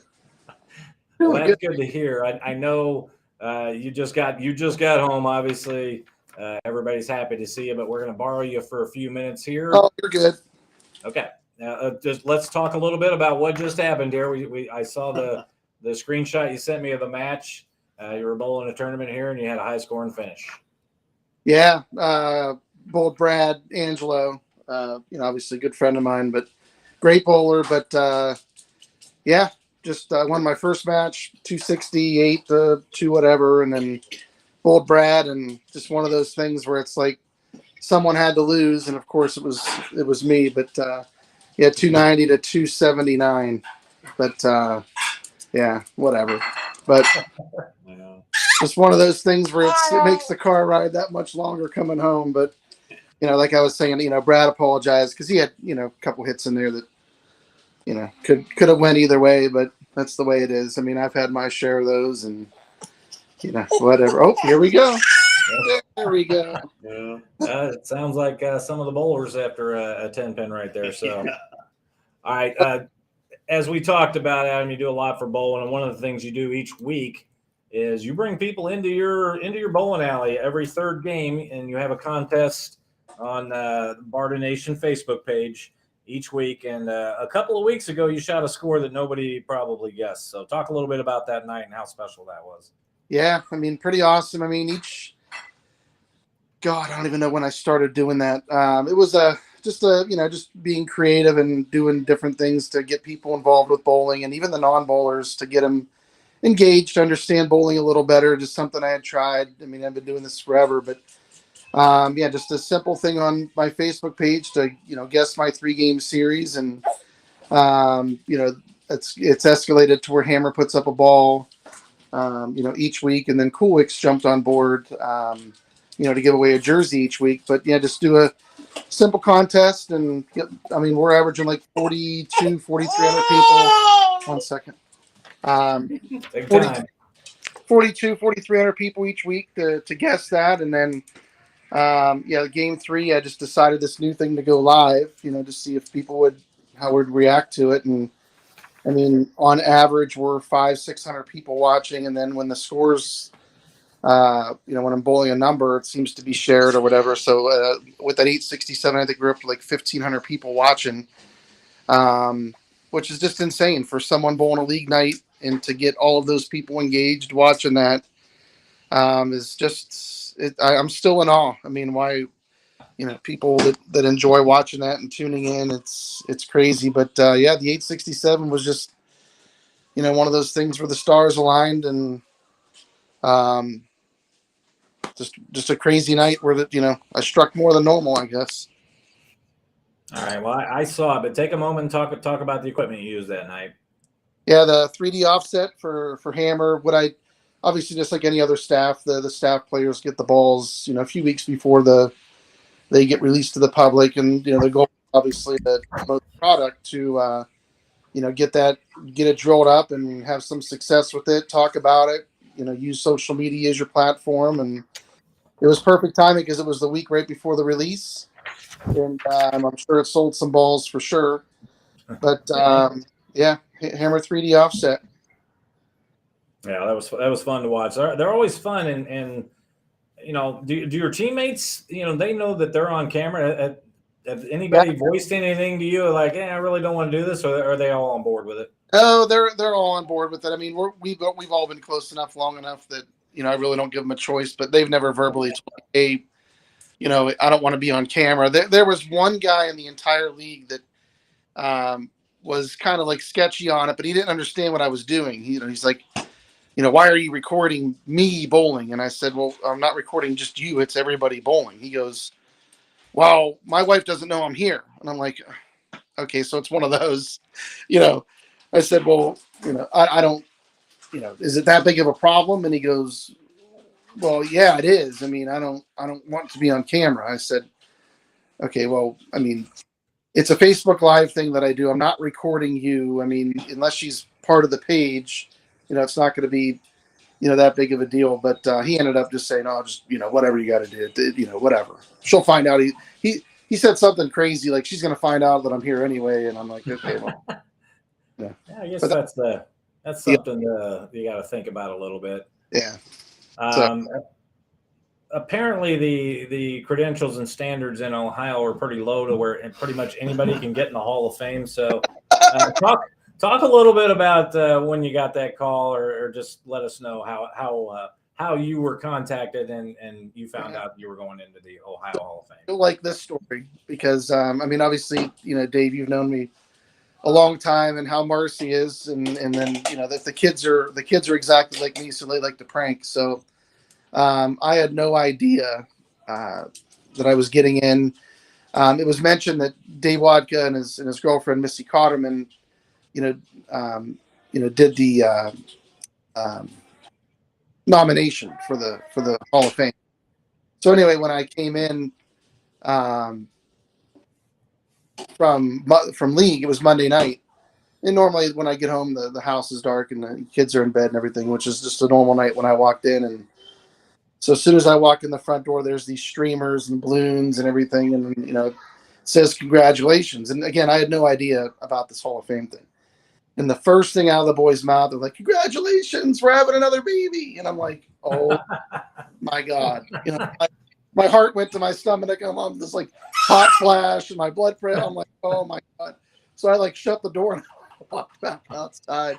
They're like, "No, Dad, we're kidding," And they said, But Marcy had handed me the envelope, and it was just being honored and inducted into the Ohio Bowling Hall of Fame. So it went from a big bag of mixed emotions in a matter of 5 minutes, to say the least. So, but you're to a point right now where you've got enough for a companion team, so you don't need any more kids, right? Yeah. 5 kids. 4 boys and a girl. So, I take a moment and talk about.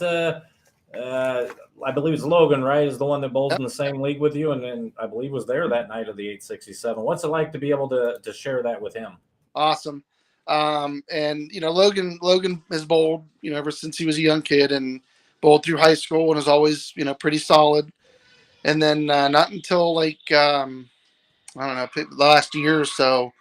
A good friend of his, Nick Ferrara, got into it. He had taken some time off, and them two have been pushing each other, to get better and better. So they've each raised their average probably like 20, 25 pins in the last 6 months. And Logan had his first 300, and he's been bowling high 7s. And his friend Nick, again, this is his first year actually bowling competitively. He had back-to-back 800 sets and 3 300s in 2 weeks. So, but that night with the 867 was, special moment for sure. But, I've never been more excited, bowling wise to be able to witness Logan's 300 game, and, just something to be proud of, to see that, he's enjoying it. Cause I never push, my kids into anything that they don't have interest in doing. I'm just not one of those parents that'll do that. But, Logan did his own thing, and he's always bowled, but now he's taking it real serious, and, we'll see what direction that takes him. But any help he wants along the way, I'm here for him. Okay, Adam, I'm going to turn it over to my partner. He's going to give you a couple of questions, and then I'll get you out of there. I know you got family and stuff, and you lead a real life like Luke was talking about earlier. So I'm going to turn it over to my partner, and I'll get back with you here in a couple of minutes. Yeah, no problem. All right. So first up, what's your Cool Wick code? I'll put that up here on the screen. Actually, I'm not part of the staff. I don't. Oh, okay. Yeah, I've been back and forth with them as to doing a contract, but I've got it where basically if anybody is interested, just inbox me on Facebook. Jordan Richard is the guy that I go through, or Jim. But I just told him, I said, I don't really need the kickbacks that you guys offer at this point. I'm happy to boost sales, and I'm happy that you guys, give away a jersey each week. I'm happy to, just for that. And if that relates in a lot of sales, which it is done a lot of that, inbox me, and what I do is I text Jordan and get in a group text, and they order and they get their discount. It's like 10 or 20% off, whatever it is. But if anybody's interested, just inbox me. But yeah, there's no staff or no kickback for me on that. So okay. I want to talk about your Guinness World Records. So I'm going to pop something here up on the screen for everybody to see. This is your pinfall record. So 2708, 2708 pins in an hour. Yeah. And when I do my videos, I like to keep up a pretty good pace because I don't want it takes forever to download onto the computer later. It takes longer to chop up, whatever else. And so just doing a ball here and a ball there, I might throw a ball every 30 seconds or something, but 2,700 pins. And people think that bowling isn't a physical sport, but when you're throwing a ball as fast as you can, when you're throwing just ball after ball after ball after ball for 60 solid minutes, let me tell you what, and I definitely don't need to tell you. No, it's definitely insane. And in the Guinness records, I will say, took a large toll on my body, getting prepared for them. And, just, it was each month or each time. Well, the second Guinness record, I didn't have as much time. I had 3 months to get ready for that. But the first one, it was like 5 or 6 months. I would do 450 to 500 shots an hour for 2 days a week for 5 months. But I could tell you that when I first started practicing for it, I would bowl, the first time I ever went, and just shot after shot after shot, and I felt like I was going forever. I was sucking wind, and looked at the Mercy. I said, how long have I gone? She goes, 12 minutes. And I'm like, well, yeah, exactly. And it's, it gives you a whole new perspective on being able to do that and maintain your endurance and your strength and just your, I can't tell you how many times during those things that I just thought that, I just needed to be done. And because when the clock stops, it doesn't stop. Once it starts, it doesn't stop. You could take all the breaks, but it's a lot of strategy. I mean, being able to throw the ball as the rake's coming up, and just the timing part of it to get the most amount of shots. It's absolutely insane. But yeah, the one record for that one was like 2,132 was a guy that ran marathons in Australia. Yeah. And, and I never beat it until like the Tuesday before the record. I beat it by 80, so I knew I can last the hour and beat the record, and then ended up beating it by 500 and some pins, which was just crazy. So yeah, and then the second one's 191 strikes in an hour. And to put this in perspective for people out there, that's so if you have 180 divided by 60 is 3 strikes. So it's 3 strikes every minute plus a couple extra. You're throwing a strike every like 18 seconds or something like, and not just throwing a ball, throwing a strike. Yeah. And that's, so you're at least throwing 4 or 5, probably 4 shots every single minute for an hour. Yeah, I was trying to get 5 or 6 shots, but the strategy behind that was the record was 176. So you were exactly spot on to say, okay, if you could average 3 a minute, you got the record, Yeah. So after so many minutes, we had it to where we'd be, after 3 minutes, my brother Pete would say +3, +5, -4, to give me an idea, if I'm ahead of the pace, maybe I could take a break, or if I'm behind, you got to pick it up. Mm-hmm. But yeah, it was crazy, and with like 45 minutes in, I was hurting, and I got to stop you right there. when you and I bowled for our charity event, it was about, I think it was right at 30 minutes before you got to 80 strikes. You generously gave me, I believe it was a 15 strike heads up, but I was just praying that you got to 80. I was ready to die after 5 or 10 minutes.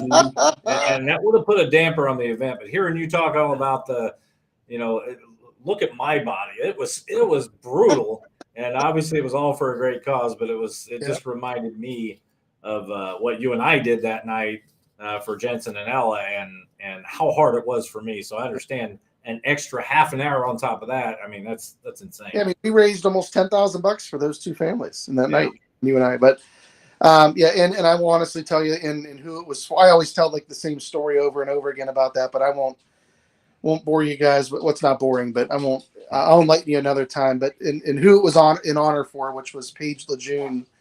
I had met that girl in Texas when I was bowling with Lucy, and she was very ill with cancer. And I said if I had ever done another, Guinness record, I would do it in your honor. So the theme behind that record was Promise to Paige, and she ended up dying 2 weeks before the record was done from leukemia. And but we had jerseys made and with her picture on it, kind of like the one Dave has, same theme. But it was Promise to Paige, and I can honestly tell you that I was like 1 or 2 ahead of the pace with about 45 minutes in, and then it was like a shot of adrenaline had gone through because I didn't want to let anybody down. I mean, everybody was there to support the Lejeune family and our foundation for when we give to families in Christmas. But at that point of 45 minutes, I ended up getting like 17 or 18 in a row, and during that time, I had beat got to and beat the record, and it, then it was just like a huge weight off my shoulder, and then it was just, kind of smooth sailing from there. But, both of those records just had meaning behind them that it was, it was a way of getting the non-bowlers involved, and, oh my God, this is a Guinness record attempt. I've never seen that.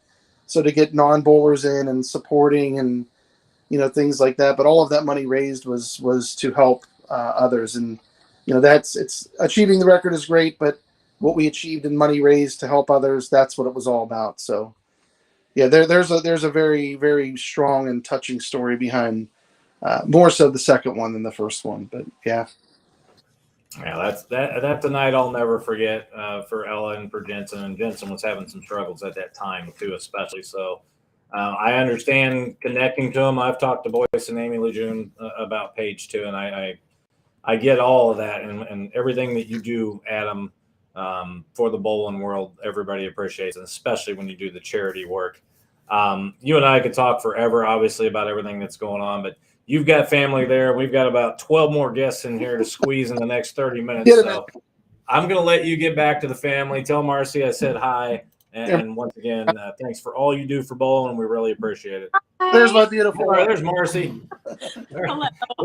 We got a chance to talk a little bit last year at the championships while Adam was at a rare time where he was struggling. So I enjoyed that time, and you're actually getting tugged on right now. So let's go ahead and let you go before this show gets off the rails any further than what it is. So Adam, thanks again for getting with us. Guys. I know you were on the road. We really appreciate it. Thank you. Thank you very much for having me on, and you guys do a great job, and I'm nothing but success for you guys, I hope. So take care. All right, Adam. Have a good night. All right. Bye. All right. Luke, are you learning how this show works so far? It seems like an hour goes by like in 5 minutes. So we're keeping up okay though. We're doing okay. To be perfectly honest, we're gonna let the viewers know. I've got a schedule till 8:40 right now. So we're gonna keep it going. I've gotten in contact. Let's go ahead and let everybody know what's on tap here. Next up, we'll go ahead and we'll let the cat out of the bag. Norm Duke is going to be joining us soon.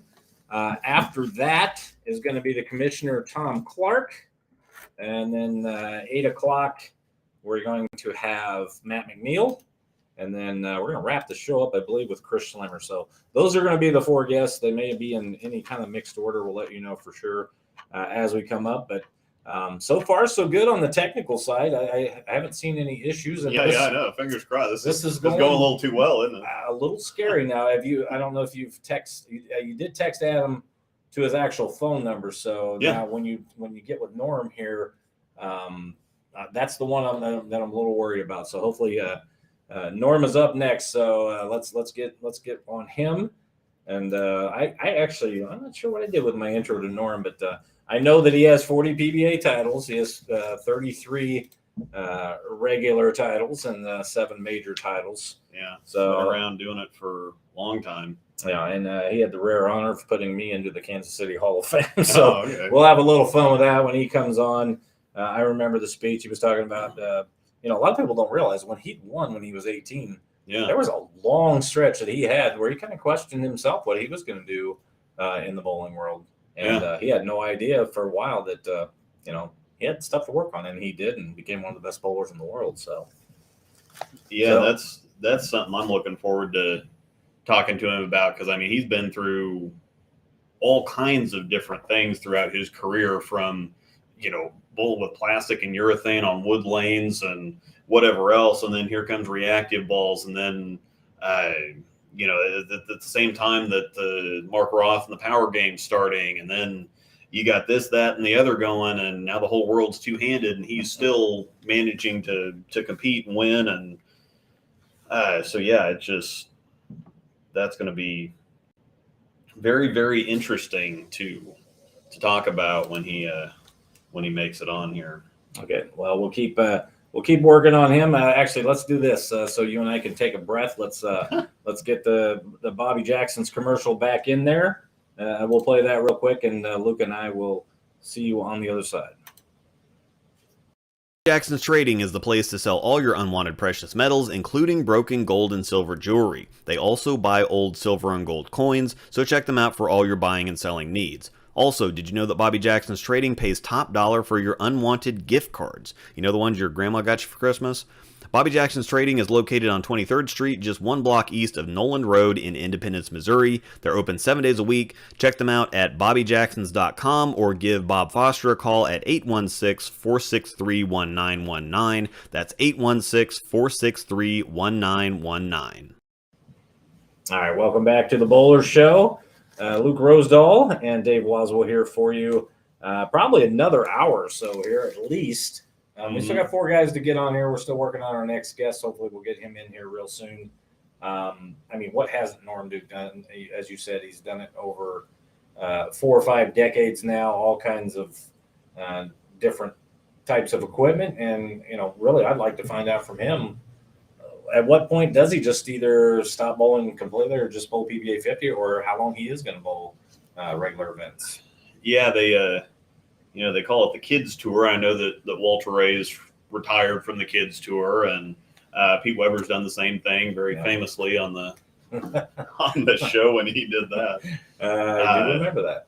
But Norm Duke he's still going. Yeah. So, and he's always seemed like he's got so much energy that you can't hardly tie him down. And so I imagine that as long as he's, I don't know, he still seems like he's doing just fine. So, all right. Well, if we don't have Norm up, let's throw our producer Angel a little bit of a curveball here. Let's go ahead and we'll skip past Norm for now.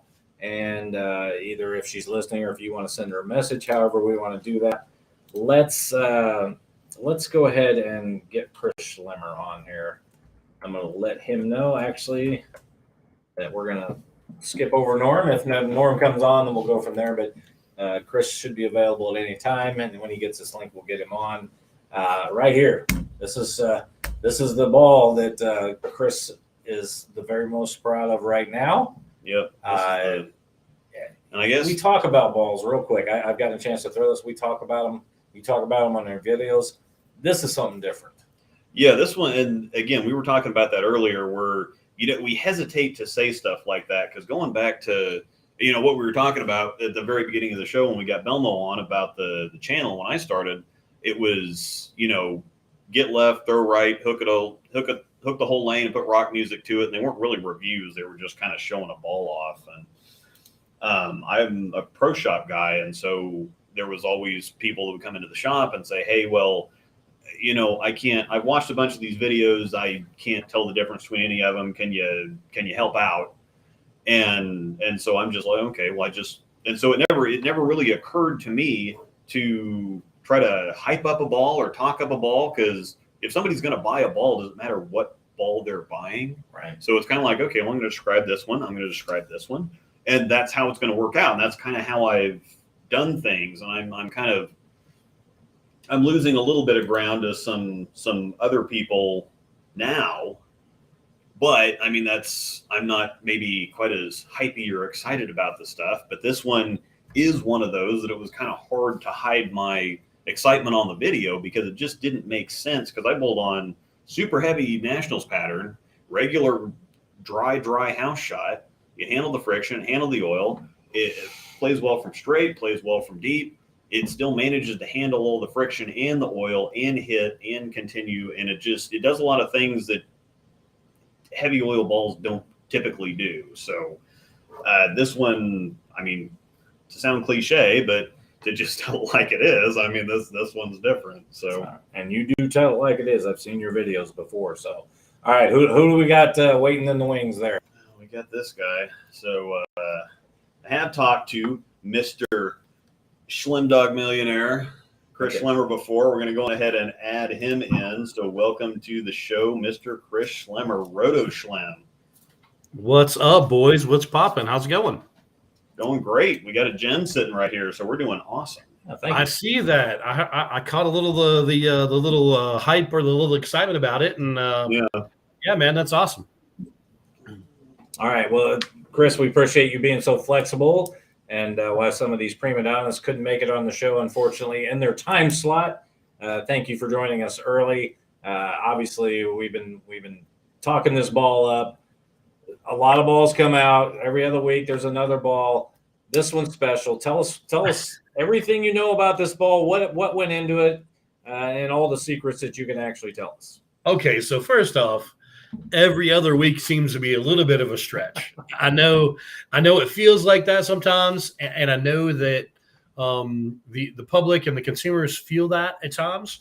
But it's something we talk about in the office all the time. Because those of us have been around, I mean, you guys have been around for a while. It's one of those things that, especially now with us having 3 brands, you realize that, man, we haven't had a new rock out from the Roto Grip camp in a while. And especially now with having 3 brands, we've got to really juggle. It was always, I mean, I've been doing this Roto Grip gig now for about a decade, believe it or not. It was crazy going out the PBA tour the week before at the TSC and seeing the guys and obviously the younger kids. They're like, "Oh, Schlem, yada yada." And I'm like, man, it's been a long time since I've been out here. But anyway, it's one of those deals that in doing this deal, being the Roto Grip guy, it's always been the balance of how does Roto Grip coincide or mesh with Storm, and we've got the same thing now by adding Global into that. We just add more pieces of the puzzle. And, it was one of those things that, and when we have meetings, obviously upon meetings, product development and stuff like that. And, what really kind of how this ball came about, believe it or not, was from Alex Hoskins. Is one of those deals that we've been doing a lot. He's been doing a lot of research, and there's been a lot of things that have happened just in the last, since the USBC rule change with no balance hole. So he's done a lot of studying. As you guys know, the 2LS has been something that's been amazing, and obviously the tour guys, I saw those guys just the week before, and they were very happy. They were all a crucial instrument in that.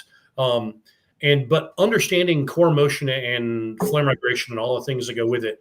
And anyway, Alex was one of those deals. It was pretty funny how it kind of came about. We got it down this path of he's studying all these different things of flare migration and motion. And he's like, he goes, we've had some cores in the past. I mean, obviously, as we know, the cell part, the nucleus core has been something that's been great forever. And something that's even a little bit more advanced than that. He goes, I think if we go back to this defiant part, he goes, I think there's something there. He goes, I think we can do this, that. And Hank's like, I was thinking about that too, not too long ago. And that kind of really it was in an R&D meeting, and that's kind of how it kind of spawned. And I said, I'm like, well, we've got, when you look at the Roto Grip line right now, currently, we've got with X2 UFO alert, we've got higher RG ASIMs. And I'm like, well, if we can go down that path, and Alex, because the thing that Alex threw out at me, he goes, hey, if we change the density, he goes, we can bring that down. I'm like, I said, dude, if you can do that, that'd be awesome. And, I heard you guys talking to this ball up, and that's one of those things. The reason why it does what it does is because we haven't gone down that path before, especially in the fact of, this defiant part, when it was in its, when the defiant part was its deal, it was one of those things that core was, it was 249. And Alex went down this path of hey, we can lower that. We can create motion. And so we got on board and we started down this path. And, it's a great compliment to what we have between, having the UFO alert still and now X2. I know some people are mad at me because X1 just went away. But I'm like, hey, bowling balls can't stay forever. Not every and Luke, I think you and I talked about this before. It's like not every ball can be a IQ Tour or a high road. So, it was one of those things. And but yeah, we needed a big ball. And Alex, we started on this path, and it was, next to like a proton, we didn't have anything like that, and that was really the kind of the mindset going into this one. So. Yeah, and Luke, as I know, and Luke knows. And we've talked about the Hustle brand is probably the most, to me, underrated brand of balls on the market. And everybody wants the newest out and the HP ones and all that. Mm-hmm. But with today's conditions and a lot of dry houses, and as Beef Stew said earlier in the show, a lot of these synthetic lanes getting old, these Hustles are great on those house patterns. Mm-hmm. Yeah, I mean, and that's guys, that's been one of the things too that that I've kind of focused more, because not only have I been doing this thing, the Roto Grip gig now for a decade, but man, I'm getting old. I've been with Storm now coming up on 21 years. So I've been around and I've seen a lot of this stuff. And, I can remember, back in my day, back in my pro shop days, the evolution of synthetics then, and we've had more evolution of synthetics since then, but it's one of those deals that's one of the things that doesn't get replaced in a bowling center. When they do an update, they do all the different things, and I know Bolero, they do a fantastic job of some of their updates and stuff like that with, the video walls and the design and the decor and all that fun stuff. But the head panels don't get replaced. And that was kind of really what kickstarted this, my focus, especially if you guys refer back to balls like the UC3, Idle Helios. The Helios was a brand new material that has less nanoparticle load, which made it cleaner, again, to get through the heads. UC3, something different to get through the heads, create shape. And now this gem, even though it is a big ball, it's the lowest RG asymmetrical core we've ever had with the strongest cover. You utilize the flare and the early motion as that round shape to blend out the friction. I mean, and so that's always kind of been a thing. And I know it'd be something to do with you. It's one of those deals that, especially Chris Barnes was always a proponent of this. And this was one of those things that happened even when I had my tour days. There were certain guys from other companies. All the bowling ball manufacturers have different reactions, but when there's higher friction, some of the guys went down the route, and Barnes is notoriously known that, and he's spoken out loud about it. He's said that time and time again, where he uses flare and motion to blend out high friction. Other guys rather go the urethane route and kind of keep it on line in front of them. Other guys would like to use bigger flare, bigger balls, and blend the whole lane out. So there's no right or wrong way. It's a matter of just kind of making it happen. But yeah. For me personally, I haven't seen all. Basically, just what you said. It blends out the house shot patterns that I bowl on. And even when it cliffed out, the ball, when you threw it right, it still has a tendency to hook because that's basically what the ball does. But it's not nearly as bad as a lot of other balls when it hits that friction. And for me, I don't know if you remember back in the old show. At the end of the year, we always had the Schlemies, and we do our top 5 Storm Roto Grip balls. Yeah, man. Yeah. This one right now, this is number 1 for me, and it's number 1 for a lot of people. And I'm similar to Luke. We don't just say every ball that comes out is great. It goes long, it hits hard.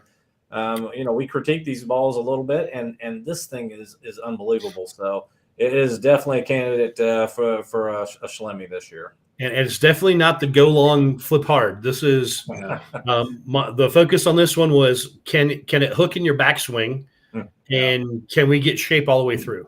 Because again, proton physics has been great for a while now. We've had protons in a line on the Storm side for a little bit, but we also didn't have anything close to that because sometimes, it's one of those deals where maybe the proton doesn't quite match up.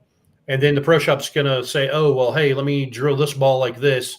And so it's kind of, it's always about a business aspect for us, the way we look at things. It's trying to help pro shops. It's trying to, it's not always about the pros or the better bowlers, because they're going to figure it out. But, the masses who need the help, because I fall in that category. I'm rev challenged. I haven't thrown one of these yet myself. Of course, I'm not bowling anything. I'm not bowling nationals this year that I know of. So it's one of those deals that I could throw something like this, and even Roto Schlemer could actually get a hook for a change, because man, I don't hook it. I don't have a rev rate. I can't even spell rev rate, let alone get one. So. All right. Well, you can find him. I believe it's Roto_Schlem on Facebook. Is that correct?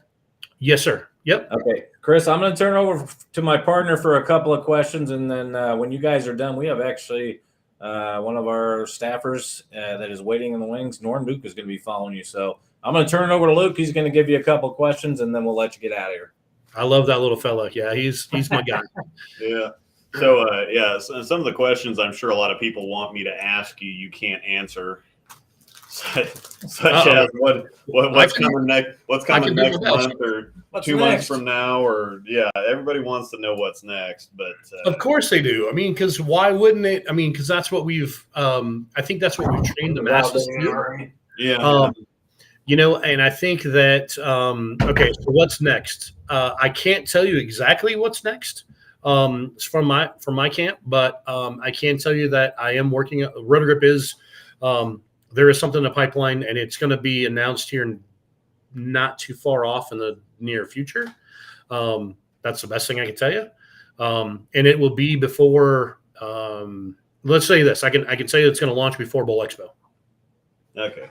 So another thing too that's kind of along this lines that maybe you can answer this. I've always been a fan of stronger, shiny pearl and hybrid covers, and especially here recently. Sometimes it doesn't work out because the big shiny covers don't kind of do what people expect big shiny covers to do. But with the success of stuff like the Dark Code and Altered Reality here that do have those really strong shiny covers on them that act or the people are either they're, I don't know how to word it exactly, but people are kind of coming around to the bigger shiny stuff because it goes long and flips, but it's still pretty stable, pretty controllable. We've got a lot of clean stuff in the lineup, which I do really love the RSTX2. I've been throwing that quite a bit.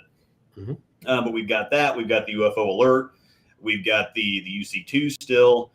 So any plans or workings toward maybe doing like a Micro Trax Pearl or an Extreme Trax Pearl?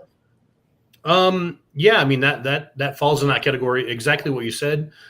Exactly what I referenced earlier in the fact that we have 3 brands. So we try to make sure we don't overlap because, even though we have, and that's one of the things that we take pride in, especially with us having 3 brands and having the different cover stocks across the 3 brands, trying to make sure we don't overlap. We try to complement, and a lot of times, and that's what we explain to people, and even the tour, it was funny, going out to the tour stop, I thought I was going to hang out at the Hall of Fame, which turned out to be, I got kind of thrown into repping and helping some guys.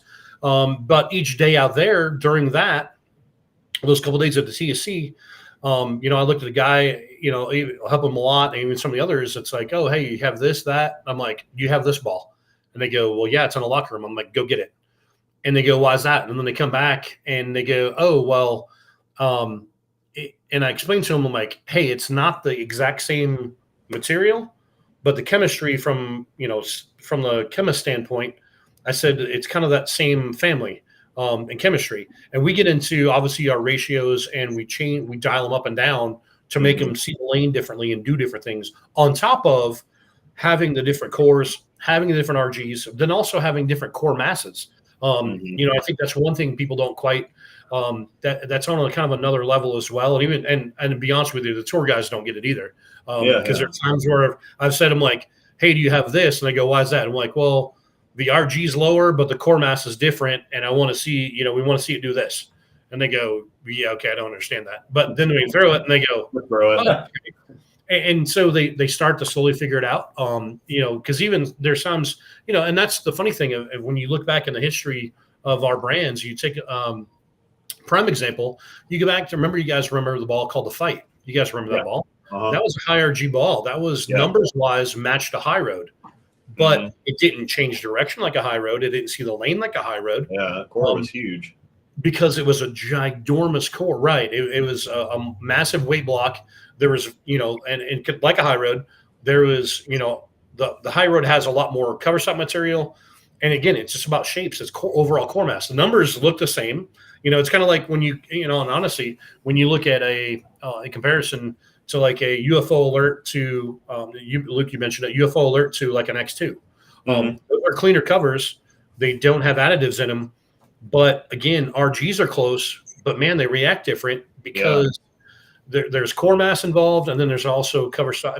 So there's variables there that's how we try to differentiate our brands, and that's really kind of a key component there. So, but yeah, man, what you said, the stronger covers and the pearl version, yes, I'm looking at that.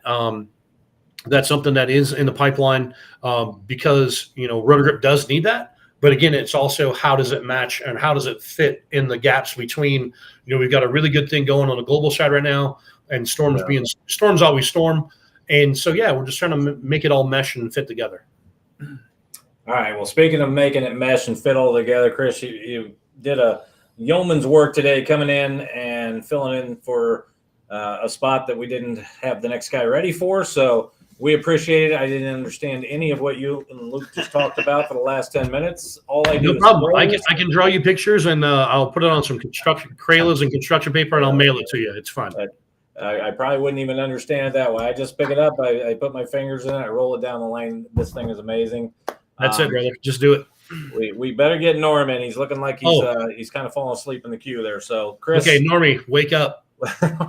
We appreciate everything you do for our brand, sir, and you keep doing what you do. And even though you're a Cards fan, we still love you. Oh, come on now. Why'd you have to go there? There's not going to be no baseball this year anyway, so that's fine. Right. Yeah, we'll have you on again there. We'll talk more about baseball and everything else when we get a chance. For sure. All right, Norm, wake up. Norm, get in the queue. Norm, get on here. I love you, and I'll talk to you soon. All right, that is Roto Schlem here at the end of the interview. Chris is always fun to have. Luke, let's do this without further ado. Let's bring in our next guest here. He's been patiently waiting in the queue. A little technical difficulty originally getting him on the show. Let's give him his due here, though. He has 40 overall PBA titles, 33 regular, 7 majors. And without further ado, let's bring him in. Norm, welcome to the Bowler Show, sir. Thanks for having me, David. Appreciate it.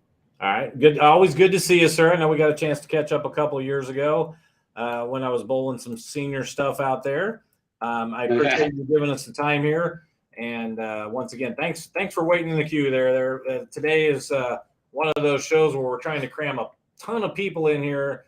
Actually, it's going to be a 3-hour show, but we appreciate you waiting to start with. No problem. All right. Tell us where you're at. Tell us a little bit about what you just got done doing in your preparation for the World Series of Bowling. Yeah, we're in Milwaukee, and we, of course, watched the doubles championship today, the finale. Congratulations, of course, to EJ Tackett and Marshall Kent. Wes and I didn't do as well as we wanted, so I had the day off. And I am staying at a house here with Brad and Kyle and with BJ Moore. So I'm with the cool kids. And we're just laughing and telling jokes right now. Everybody's upstairs eating. And so we're putting my dinner on hold because of this show. So there you go, Dave. All right. Well, we appreciate that. And before we go any further, with it being Roth Holman Doubles Day, take a moment and talk a little bit about the dealings that you had over the years with Mark Roth. Yeah, Mark was, eccentric. He could be very nice in this 5-minute period of time, and then all of a sudden it turned the lanes on, and he wasn't so nice. He was serious, and he, as Marshall said all day today, he loved bowling, but what he loved more was he loved winning at bowling. He didn't necessarily love bowling when he was So he didn't lose much because it crossed him. Mark was as genuine as anyone on earth. Whatever you saw on his face was exactly what he was feeling.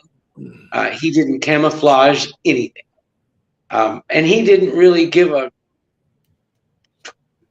care whether you liked what you were looking at. He just said, I am Mark Rock, deal with it. And I tell you what, he stalked those lanes for 20 odd years, just winning everything and changing our game. As Jason Belmonte said on television today, you know, without Mark, we may not have two-handers right now, because he started the phase of the power game will win. And he really introduced it in a way that no other at the time had ever introduced it. Yeah, and I got a chance to have Mark on the show one time, and he's not necessarily the biggest fan of two-handed bowling at the time. And I was lucky. My last tour event was in '99 at the Showboat Invitational. I got a chance to cross with Mark actually for the first time, and it was quite an experience. So you talked about the decades. You talked about your time with Mark back then. Tell us about the evolution, without getting too deep into it, for yourself, with the equipment, the lanes, and everything that's changed for you from when you were 18 and got your first title to today. Well, you know, some of the players upstairs ask me at times, you know, what about this new game? And I say, this is nothing new. I said, you know, we 20 years ago we had Jimmy Keith, and 10 years before that, or 20, we had Bob Hanley. You know, it's always been about the power game. The problem was when the averages were two teens led the average for the full year. You know, I know Amleto Monticelli won one year with 213, and then he set the record at the time with like 218 maybe. There is a balance between the power game and the spares, the ability to cross pairs, the ability to hold it mentally. That was one of the hardest things, by the way, is hold on to it mentally, because there's so many more shots back then. We didn't get as many strikes. What we're seeing right now, though, is an environment where we have a lot more consistency, guys. We have lane machines that do all the lanes exactly the same. So you have so far fewer variables, I think, that can send the power game out to lunch. And so therefore, not only is it more predictable, but it's catered to in some forms, with the area that we put on the lanes, with the pins that just anything will knock them over. The power game has been catered to for some time. And, you know, I recognized this long time ago and went home and built one. And I was Player of the Year in 1994 with the same advantage with my power game as these guys are enjoying now. So it's not really that new. The difference is the confusion that is on the field of play nowadays. Because if you have a pair with 3 non-reactive bowling balls going down the lane, which we have that all the time, and you have a pair without one going down the lane, that pair, those two pairs, 2 games from now will be so incredibly different, where you can't get a hook on this lane at all from anywhere, and that lane you're playing 5th arrow trying to keep it off the nose. That inconsistency pair to pair is what has to be managed now, unlike anything I've ever seen before. And the guys know how to do it.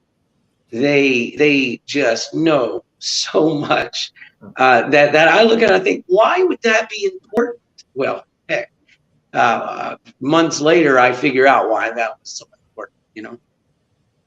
Well, we've seen you on the TV show, and obviously you do it during the week too, but there's been times on the TV show where you're up behind the ball, you're going up 7, and then all of a sudden you decide, hey, that's just not there, and you might go to a part of the lane nobody's at, go to 25 and slow roll it.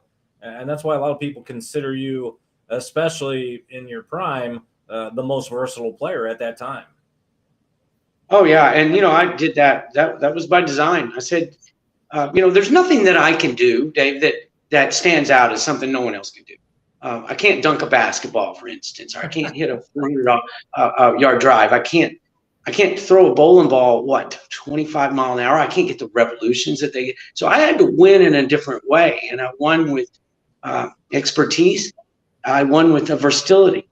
And I said, look, you don't have to beat everybody on the floor every time you go out there. What you have to do is amass a body of work for 3 or 4 days that beats everybody on the floor. A big, big difference, because so many times you have guys that would just cremate them on day 1, and day 2 they cannot get to even par, because if they didn't have it, their spare game and the different configurations that the power game would leave would take them out at a quicker rate. Well, then those guys that were just constantly churning out on days where the boomers got there, I would boom it, and I wouldn't beat all the boomers, but I'd get a lot of wood. And then when that went away, I would go out with the straight players or with the tweeners, wherever the advantage was. That's where I wanted to be. And I didn't want to give up an advantage that was insurmountable from any area. And I did a really good job of building a game that could stand the test of time because of that. Right now, you have far less. Heck, I haven't played outside of First Arrow in, goodness, who knows how many years. Maybe years, maybe over a couple of years, let's say. And may never on this tour. Because the guys know how to break lanes down to their advantage. They know what 10 minutes of practice is, and they are so good at their power game. All of them, the whole field has a power game, and they're so good at it that they can't wait to throw it over the gutter cap. And where a guy like Walter Ray or Pete or me, we may be suffering in that regard. They're not suffering at all. They're getting tremendous amount of pinfall. Throwing it over the gutter cap. It's a different game, but not one that we didn't see coming, given the circumstances. Yeah, the last time I think I remember seeing you play up 5 was, I believe it was in Reno when you shot 300, and it seemed like you were pretty close. That's the last time I remember you playing that far out. But I'm sure that was a big thrill for you. But I've got a question from our chat here for you. Not really. The person in the chat would like to know, they know that when I was put into the Kansas City Hall of Fame, you were there to hand me the plaque, shake my hand, and go through all the dignitary stuff. They want to know if that was the bigger thrill for you, or shooting the Baker 300 on TV with the Dallas Strikers. Well, it would have been that moment with you, Dave, but I felt like an underarm deodorant. I felt like a roll-on said standing next to you. So no, it's like, when I get to spend some time with some of the great athletes in other sports, they're so big and tall that they got, hey, Norm, they come over, they give me a hug with their hip, and it's awkward is what it was.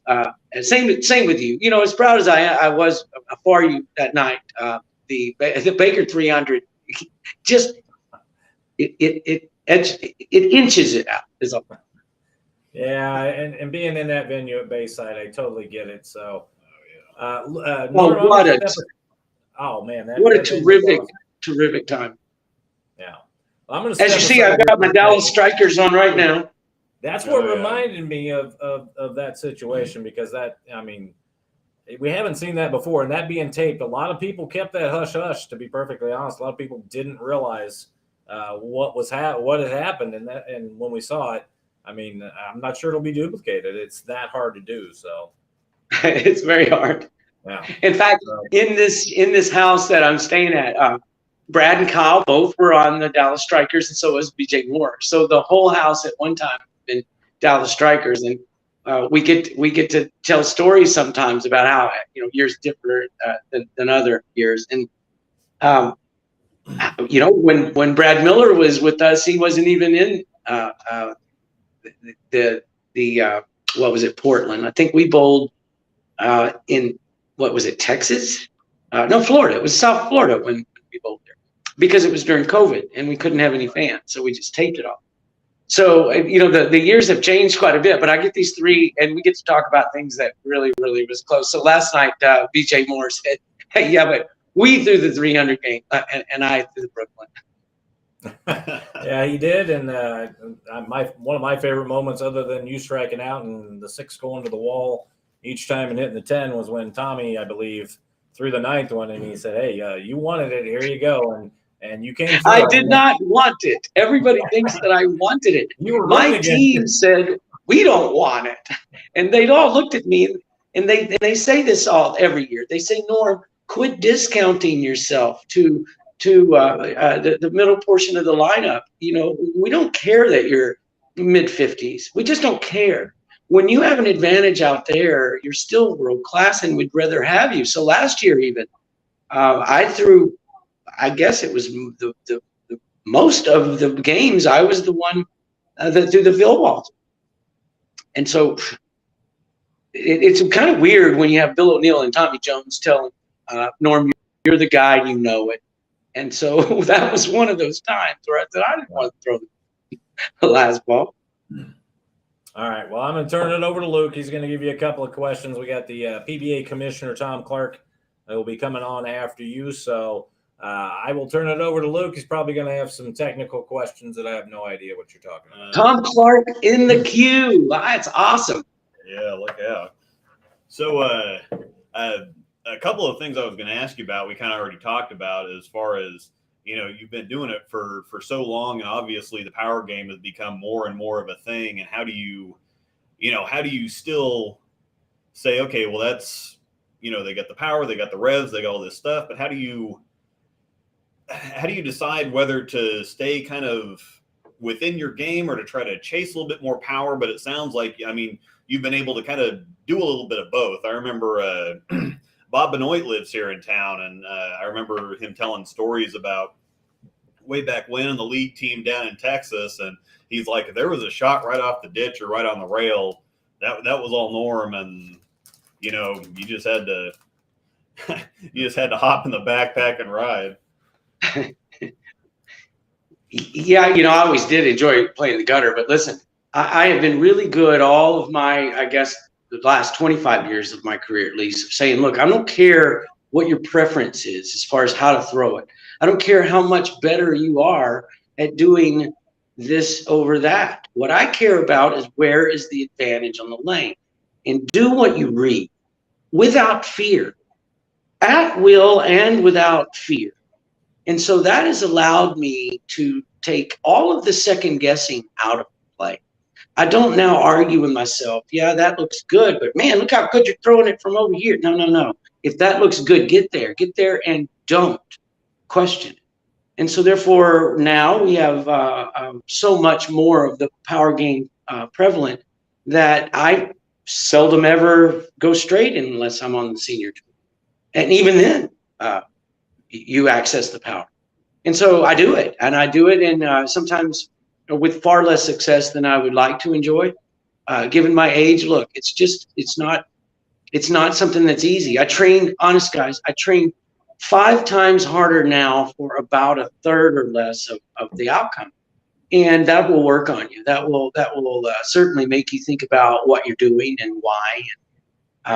So I've had a lot of discussions with myself about, hey, just how long are you going to endure not enjoying the success that you're used to? And part of me says, well, go enjoy the success, go get this success. And the other part of me says, hey, there's a reason there's no 58-year-old quarterbacks, bro. Gravity is winning. And we saw with Walter and with Pete last year where they retired from the regular tour. Listen, I get it, and I'm in the queue.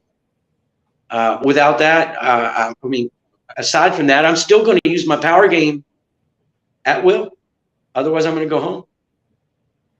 Well, I think this is something big that I try to impress on, because you see a lot of the kids that are getting into the two-handed thing, but a lot of them kind of at the beginning just want to see the ball hook. They want to cover boards. They want to do whatever else. But I kind of go back to, again, I think people would probably consider you a traditional stroker for most of what they see on TV anyway, playing straighter than some of the other players. But obviously you've got all kinds of titles all over the place. Walter Ray's the same deal. And somebody right now, Dick Allen, that doesn't have the big power game either, but it's that old school idea about just getting the pins down. Find the right spot on the lane, get the pins down. Don't worry about, like you said, how you do it, how it happens. Find the best spot on the lane, play your game, and knock the pins down. That's what the game's about. Well, and Francois Lavoie, one of the key shot makers in today's game, power and all. EJ Tackett doesn't spray the ball. He just doesn't. He it's where he's looking. And so I look at him and they say, well, he's a power player. Well, yeah, but he's also like a Mark Roth. He doesn't miss very, very far. And that's the beauty of watching great power players. I mean, look at Jason Belmonte, even though he's two-handed, he hits where he's looking. Yeah. And he runs over his spares. And he navigates the building. And he does everything mentally that is required to be a dominating force, and that's why we're watching him do what he's doing. Look, he's doing this on my watch as well. I would much rather go out and play a game against Jason that I could call dominating. I try my best to. Look, he's just devastating at his ability to create power and accuracy and navigate. There's so many guys that are learning from Jason. It's going to be a great next decade or two. Trust me, it's going to be wonderful. And I'm going to be watching it very intently, just like you guys are. Yeah. And just like your Q guy, Tom Clark, coming in. Yeah. All right, Norm. Well, we appreciate you coming on. I can't thank you enough for giving us some time today. With that being said, with talking all that talk about the retirement with Walter Ray and Pete retiring from the national tour, when you decide to go away from that gracefully, please let us know and we'll have you on the show again. Well, I appreciate that. The end is near rather than later. Everybody wants to drop the mic on the approach, though, right? We don't want to go out with our tail between our legs. I want to go out in winning fashion. So, man, I'm dedicating everything toward that end. Well, you got 2 titles when you were 54 or 55, I believe, and that's probably not going to be duplicated at any time soon. So kudos to you for that. You still felt competitive, and you showed the world that you were. So, Norm, if you don't have any other parting shots, we better get out of the way. Let the commission here. He's been very good for us. And he's moved his time around here for everybody, so let's get him on. And once again, thank you for coming on the Bowler Show. So long. I thank you for having me. All right. Tell Brad and Kyle and the group there hi, and we'll talk to you soon. All right. That is the great Norm Duke, 40 titles overall. As we said, he just won a couple of titles here recently in his 50s. Yeah. Probably not going to be matched very soon. But somebody who can match his enthusiasm for the game is the man who is the commissioner of the PBA. And really, I don't have a whole lot of bio on him currently. I know he went to Buffalo State where he learned journalism and he learned how to bowl. So let's go ahead and bring him on. Tom, we appreciate you getting in the queue there and hanging for Norm Duke, and welcome to the Bowler Show. Hey, how you doing? Good to see you guys again. Thanks. Yeah, we appreciate you coming on. I think I'd rather listen to Norm talk about bowling. I mean, and he's that's probably been one of the greatest things about my job is the opportunity to talk to Norm Duke and people like him. And he's a genius. He's I don't know. He's an extremely unique athlete in the history of sports. Is Norm Duke, and really, we've been lucky to be able to watch him. He's probably the most popular player, with the fans as well. And so, real lucky to have Norm be a part of the PBA, be the PBA, really, along with the other legends. And so, not easy to follow him. All right. Well, you mentioned Norm is one of the more popular ones. Who is the least popular guy on tour currently? I don't know. No, I don't know. No one comes to mind on that. No comment. Well, let's go back to what Norm was talking a little bit about. Today was the Roth-Holman Doubles Day, and of course, Marshall was there, and you guys got a chance to honor Mark Roth.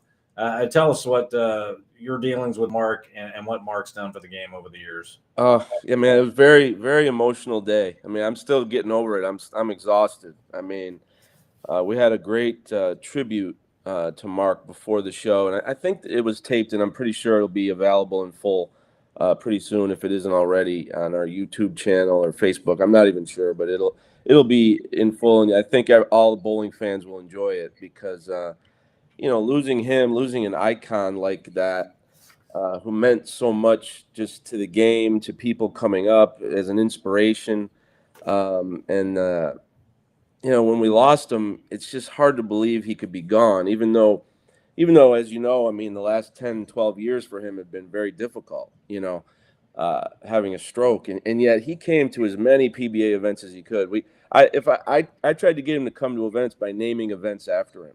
So we had the Roth Holman doubles, and we had the Mark Roth Plastic Ball Championship, and we had the Mark Roth PBA League MVP Award, and he came to every one of those things because he really did love bowling and loved to watch the young guys. To his last day, I think he honestly believed that he was going to make a comeback, and I'm not kidding. I mean, he would just try to get into a bowling center just to roll a ball down the lane, even if he had a walker with him. I mean, it's just he definitely had bowling in his blood, and somebody that passionate about winning that game at that game rubs off on a lot of people and means a lot for a whole sport. And so, what he did was unbelievable. So to have his wife, Denise, who really, was a godsend for him over these last years, having her there was very emotional. Having Marshall,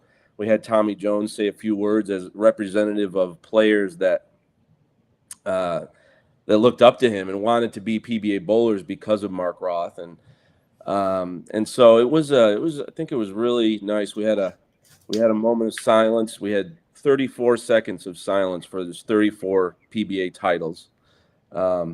We had the 7-10 split, set up on the pair of lanes when we had this tribute, and then we have an event right after it named the Roth Holman doubles, and I think the main reason people want to win that event is because Roth and Holman's names are on it. It just brings a whole other level of prestige, and it makes it really one of the most fun events of the year. I love watching doubles. So, and I don't know, EJ Tackett, he's been having a really good year. There's a few guys who've been great every week this year. EJ's one of them, but he hasn't really put it together on TV. I don't think he's ever put it together on TV like he did today. And Marshall was right there with him, but EJ was, that was a master class in dominance, and he's awesome. He's the people will be talking. Little kids that are watching EJ Tackett today, when they're my age, when they're our age, they're going to be talking about him. So, a great day, great day. I can't believe it was today though. We still have 2 weeks left of the World Series of bowling. I don't know how the bowlers are going to do it or how I'm going to do it, but it's really a lot of fun. There's maybe too much drama, but it's really the most fun time of the year to see these guys go at it in all of these different events.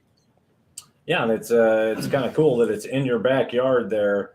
You also had a Hall of Fame ceremony this week with Wes Malott, Gary Mage, and the Von Krugers.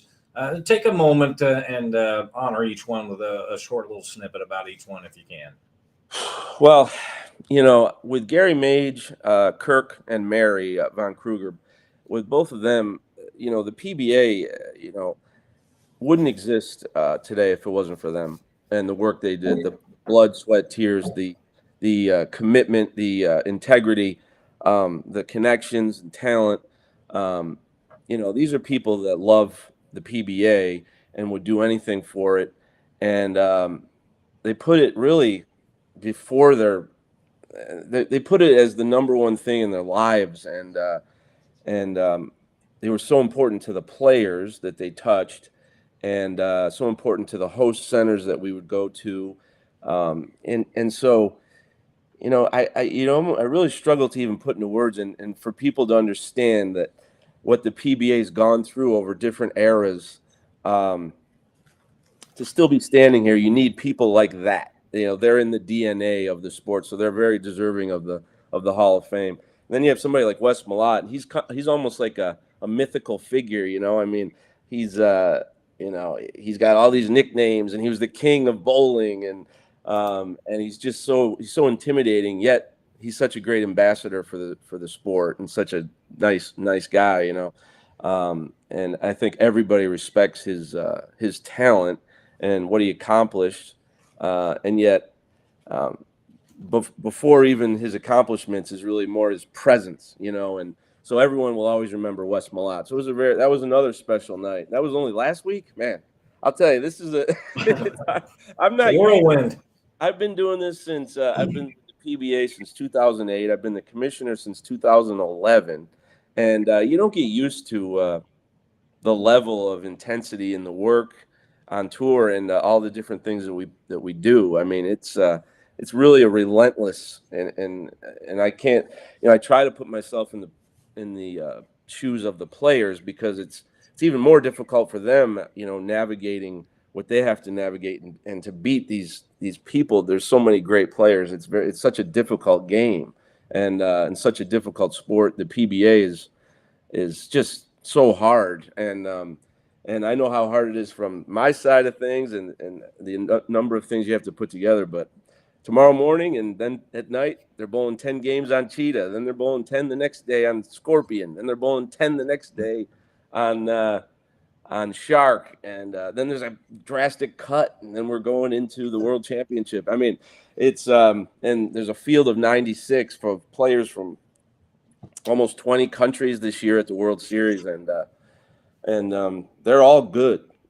So, and like Norm was talking about, it's just so hard to go from pair to pair and make decisions have so much control of your physical game and your mental game, to be able to make decisions at a pace to keep up with these other players is that hard, and I love to watch it. So yeah, it's when guys are winning titles nowadays, they are earning them. There's so much talent out there. But enough of the nicey softball questions. It's now time to get into the hardball portion of the interview. And of course, lately we've been talking about a bowling ball that's been controversial on tour. I'm going to let you kind of handle what you want to talk about the Purple Hammer situation, but just take a moment and talk to the viewers about what's going on, and start from the beginning for some of the people that may not know exactly what's going on. Well, I wouldn't. There's a couple of things I wouldn't characterize exactly like what you're saying. It's not necessarily about one ball, or one model bowling ball, and also it's definitely not what this headline says that about a urethane ban. Urethane is not banned from the PBA. It's we essentially have put a shelf life on traditional urethane bowling balls, and said that we're only going to allow balls made over the last 2 years. So a 2-year shelf life for a ball that falls into this category of urethane, and it really just comes from new data and new studies that we've been doing, the USBC is doing, that really shows that those balls get softer, over time. So that's why it's shelf life, and so the older the ball and the more use on it, the more likelihood that bowling ball is softer than the 72 or 73 on the durometer reading. That's the legal number for use. And no bowling manufacturer or no bowling ball has been constructed illegally or wrong, or they've all been above the board. They've all passed at the USBC manufacturing level, which is all the USBC requires, is to pass at the manufacturing level. But since we've learned that the balls lose their hardness over time, in our controlled environment events in the sport at the highest level, in order to just increase the level of integrity, or increase the overall fairness to the game and to the players, we can have our own parameters for the PBA. And so that's why we've decided to make this step. But again, urethane is still legal. You just have to use a ball made in 2020, 2021, or 2022. And then next year in 2023, the ball will have to have been made in 21. And so, when you hear these things about different balls that are older or softer or the rumors and things like that, they're essentially eliminated now, and we start from scratch here. And I think that again, I don't think it's a perfect rule at all. I think there's definitely flaws in it. I think there were flaws in the rule that we tried to institute to start the year when we were just kind of grasping what was happening out there on the lanes.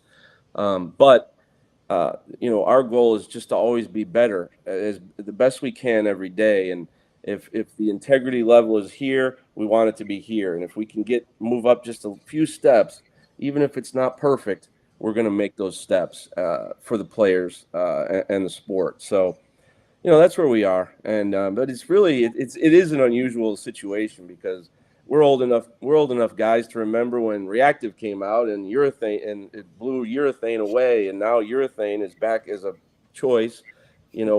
When Reactive is on the lanes, and I'm all for any equipment if it meets specs. I mean, if I'm all for a great bowling ball, and I'm all for a ball that just has a great chemistry, and there's been so many through the years that are special equipment, and I think there's balls like that fit that now, and it's just as long as we feel like that ball at the time of play in the PBA National Tour, that's all we're talking about here,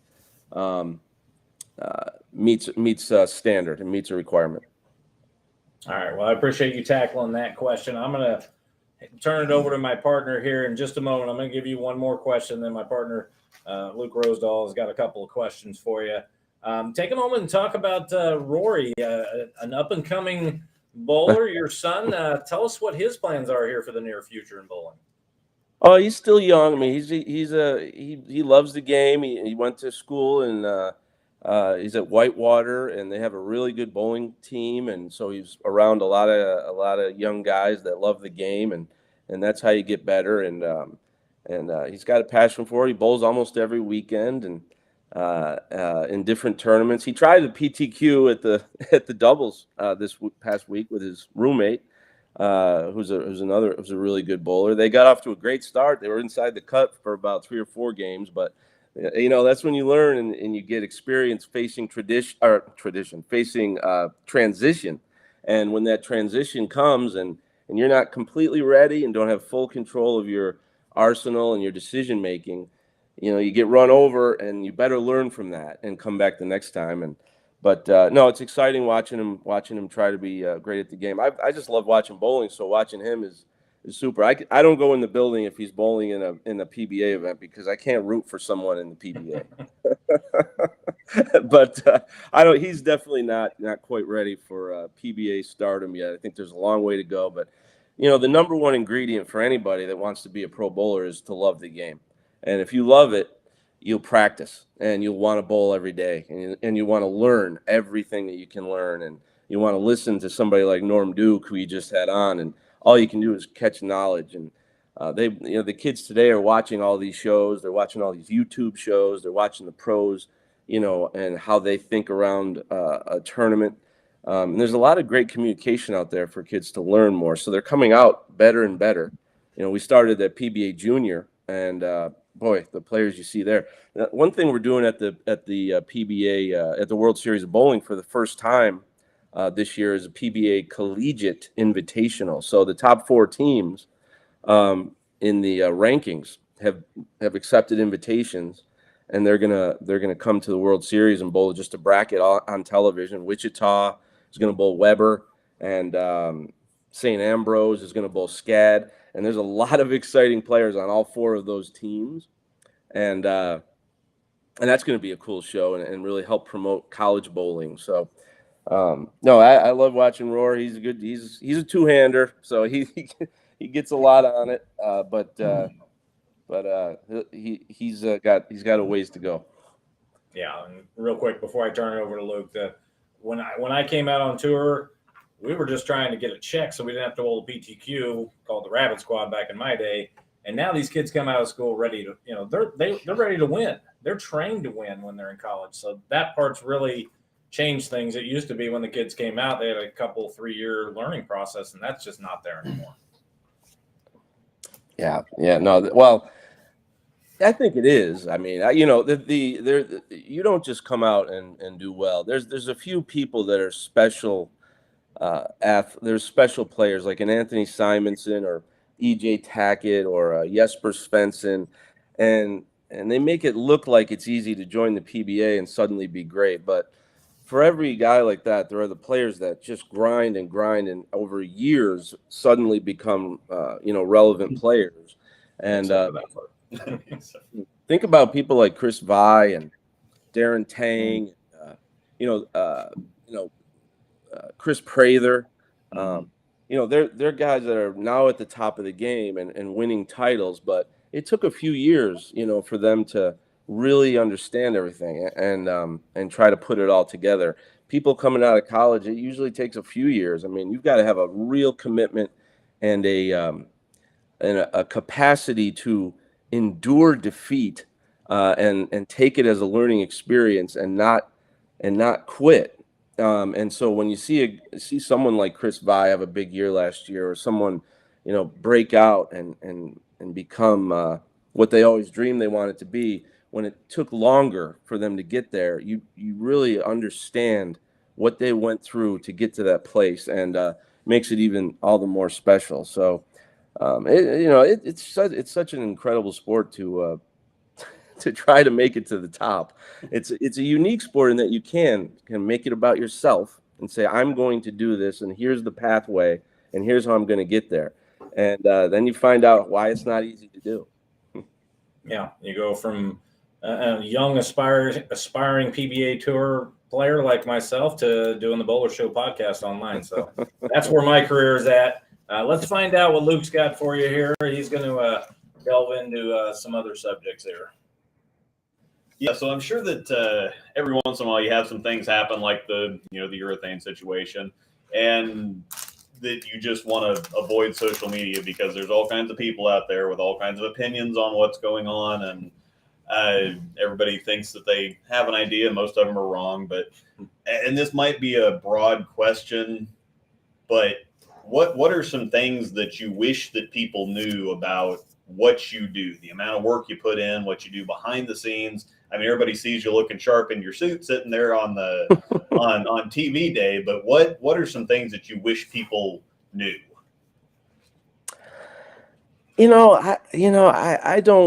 things that it's more the things that I just talked about the players. I don't, sit around and wish everybody knew how hard I worked and how many, the types of politics or the types of financial considerations or the types of negotiations and all of the different machinations that come together to make a professional sport work. And just putting on national television is not something that is simple to do, and every single element of it, just to light the set is work, and planning is work. All those things. There's probably a lot more work involved, and there's more in the weeds than people would think, and it's not as simple to just say, I think we should do this and then make that happen. You have to get around a lot of different hurdles to make things happen, but that doesn't matter. I mean, all that matters is the final product and fans being interested in what we're doing, so that we have value and so that we can have larger amounts of people watching and more sponsors and better competition and the kinds of success and attention that I think that we all want. So, I always, if you ask me, what do I wish people knew about the PBA? It really has more to do with the work that the players put in and the way that the game is played. And that's why I've been really proud of the Fox partnership, because when we first went to Fox, we worked with them and talked to them about how we're going to take bowling to the next level. And it was really comforting to me, or it was really interesting as well, to hear them say they've done a lot of studies, talked to a lot of people, and we wanted to get actually more technical than simple about the game. We wanted people to understand what's going on the lanes, what's going on in the players' minds, and how great the players are. And And what we were able to do because of that is they invested in Strike Track, which is new on Fox. And Strike Track, I think, has really taught a lot of people about the game and to learn about how accurate and the line of the ball on the lane, the speed, the rev rate, the where the ball is at the arrows, where it is at the break point, where it is at the pocket, and how being off by just a little bit right or left can completely derail your entire tournament with one shot. I think that graphic is symbolic of how I feel like we've taken things to another level working with Fox, in addition to the basic things you always need to do and create personalities for the players, bring their personalities out, get fans to care about players so that they're there. I'll tell you, the best thing about this year is that the fans are back. And so we've been to Indianapolis and the fans were back. And today the fans were fantastic in Milwaukee. I mean, they were awesome. And I think they're going to be great for the next week at the World Series. Of course, Bayside Bowl, we can't wait to go back for the PBA League. And, we've done, when we were on our Tier 2 events on Flow, the fans were fantastic at Dave Small's bowling centers in Michigan and in Indiana.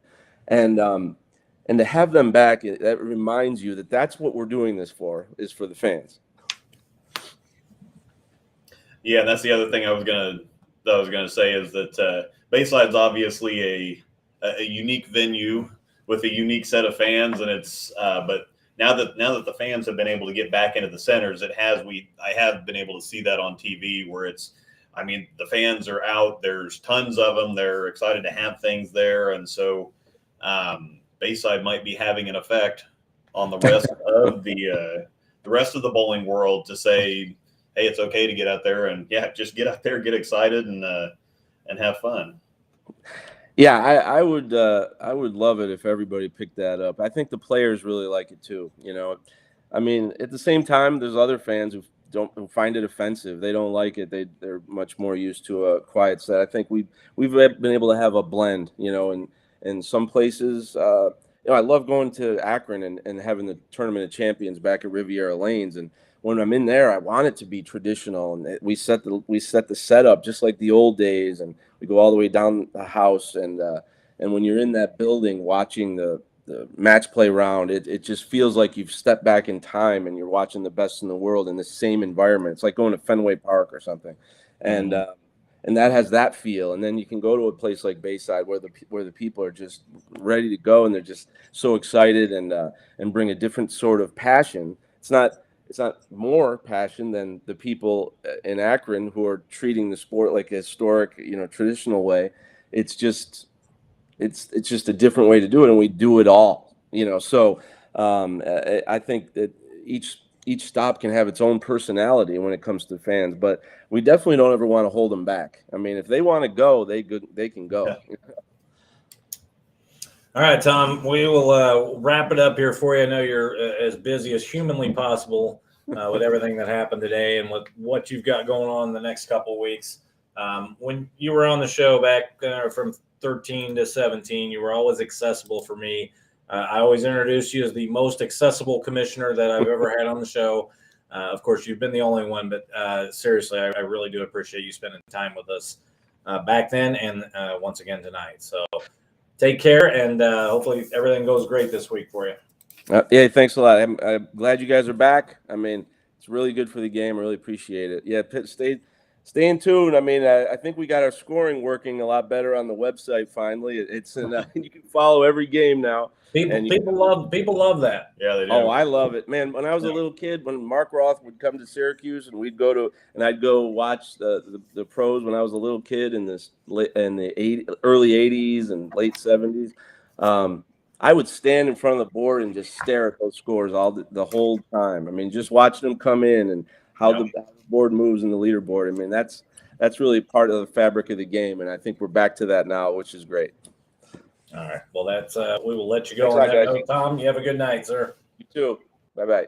All right. PBA Commissioner Tom Clark is our penultimate guest. I believe that's how you say it, Luca. I believe we've gone through the gamut of guests here, all in a tidy 2 hour and 40 minutes. Yeah, so Hopefully, we're not breaking any FCC violations while we're doing that. Are you good for another 20 minutes here? Yeah. I'm not sure I am, but we have no choice. We have somebody who is going to finish the show for us, and he was a show regular. He predated Matt Cannizzaro for Cannizzaro's Corner. He had his own segment here on the show, and he let us know what was going on with the USBC Open Championships that basically he owned from 2009 to 2013. I believe he has one doubles event title and 3 all events title, which of course nobody else has at the USBC Open Championships. Without further ado, let's bring him in. His name is Matt McNiel. Matt, welcome back to the Bowler Show. Was always great. Just feels like that comfortable or warm blanket that you had as a kid. You just wrap it right around you, just feel right at home. So I'm glad to be here. I believe a wise man once said, "Smoother than a biscuit on a gravy train." Correct? You know what? If I don't think you've been watching my bowling lately. It's not like that. I believe we have. I'm not in my 20s anymore. Was.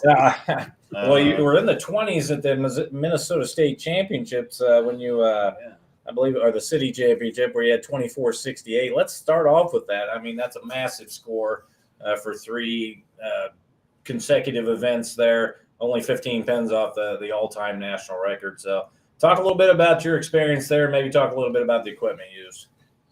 Yeah, no, it was just, I think it's kind of one of those days where you just, all the decisions you make turn out to be the right ones. Every time you start to see the ball reaction go, you don't pay a penalty, you get away with it, and then you're able to make a good choice. And, you just keep a good picture of what the lanes are asking from you. And, you feel really comfortable. And I used the Storm Spectre for the first 3 games of doubles for 857. I then switched to an RSTX2, and that got me out with 806. And then I went back to this. We had lunch, and they reconditioned the lanes for team event. I had an 805, and I had a good pop at it. Last game, I had the front 8, and I needed 290 to eclipse the other score that the gentleman from your home state there, the Show Me State in Missouri, had set. And I just got a little quick, wrapped to 7, but then struck out, and I was able to tie Eugene McCune, which is that's an honor in it of itself. He was a guy I always really enjoyed watching on ABC television when I was growing up. So, all right. Well, you've talked about your bowling. Let's talk about what you're doing to help the sport of bowling right now. You're working for Storm. You're doing some stuff with the upcoming PWBA tour. Tell us a little bit about what you're working on right now with Storm. Well, right now I'm heading up our professional ladies tour staff. So I'm out there for all the PWBA tour stops, and then also working on a gambit of projects with Storm, and then also appearing at a lot of the events that we sponsor. Events like the TAT or the military championships and those types of things, and and working in the ballrooms or out interacting with our fans, with our customers, helping people with layouts or lane play or anything like that, taking photos, or if somebody wants me to sign something or anything like that. So it's those are really the best events. I love being out there with everybody in the bowl and just helping people enjoy our sport on a little higher level. Well, it's fun to do that, and you helped me a little bit a couple of years ago. Senior Masters or Senior U.S. Open, I can't remember where it was, but I'd come to you and asked you, hey, what am I doing here? I'm all over the map, and you said, hey, you're just squeezing it, you're slamming it into the approach, and you had me do a couple of things. You got me on the right track, and I went from missing the cash by 300 to missing by 250. So I appreciate the help that you gave me that week. But it just shows, hey, we're all a team out there, and you were there for not only me, but for also the bigger PBA stars, who of course you're going to gravitate towards normally. Take a moment and talk about that.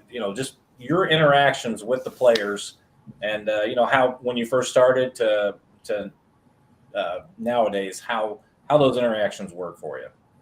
It's pretty, I would say, like the first couple times you do it, you're very, very nervous.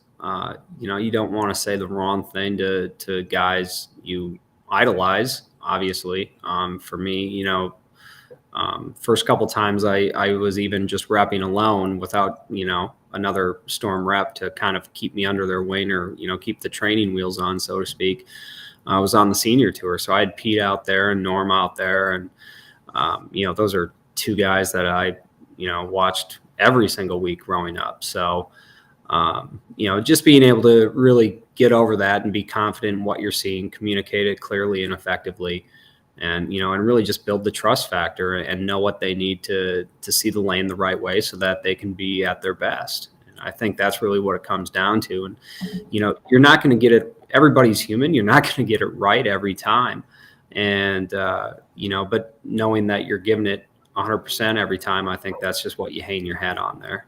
So you just go after it. Somebody's either going to ask you for their idea, or you go up and you say, hey, this is what I'm seeing, this is what's working, and then you can just leave it at that. And ultimately the bowler is the captain of the ship, and they're going to make the decisions, and then you just go with that. All right, let's go back to your bowling for just a moment. We kind of glossed over your USBC accomplishments, like that was just normal. A lot of guys go out there and they struggle, and I'm one of them. But without saying, hey, this was just some magic secret or something, what do you think your overall success? What would be the one thing, if you had to attribute it to teamwork, your focus, whatever? Why were you so good for so long at the USBC Open Championships when a lot of people don't put up scores out there? Well, I think I had a really good, that 6-year window there where I kind of just I saw the lane the right way just about all the time. And I 90% of bowlers, when they can see good ball reaction, they're going to generally shoot higher scores. It just happened to be where I kind of did it on that stage, and I did it more times than not, kind of when I really understood what started to work there. Left-handers, I've always said, we're really, really good at repeating the same thing, even if it doesn't work. Once I kind of found the recipe of what worked very well out there, I was able to repeat it very, very well. And, and that carried me through. And, I bowled with really, really good teammates who, they helped me stay comfortable. They helped me read the lanes. They helped me when things got really hard. They helped me out, help just talk, let me talk through it.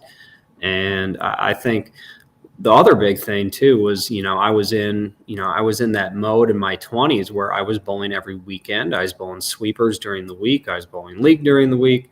And then I was a weekend warrior, driving all over the Midwest, bowl tournaments. So, I was in pretty good shape physically.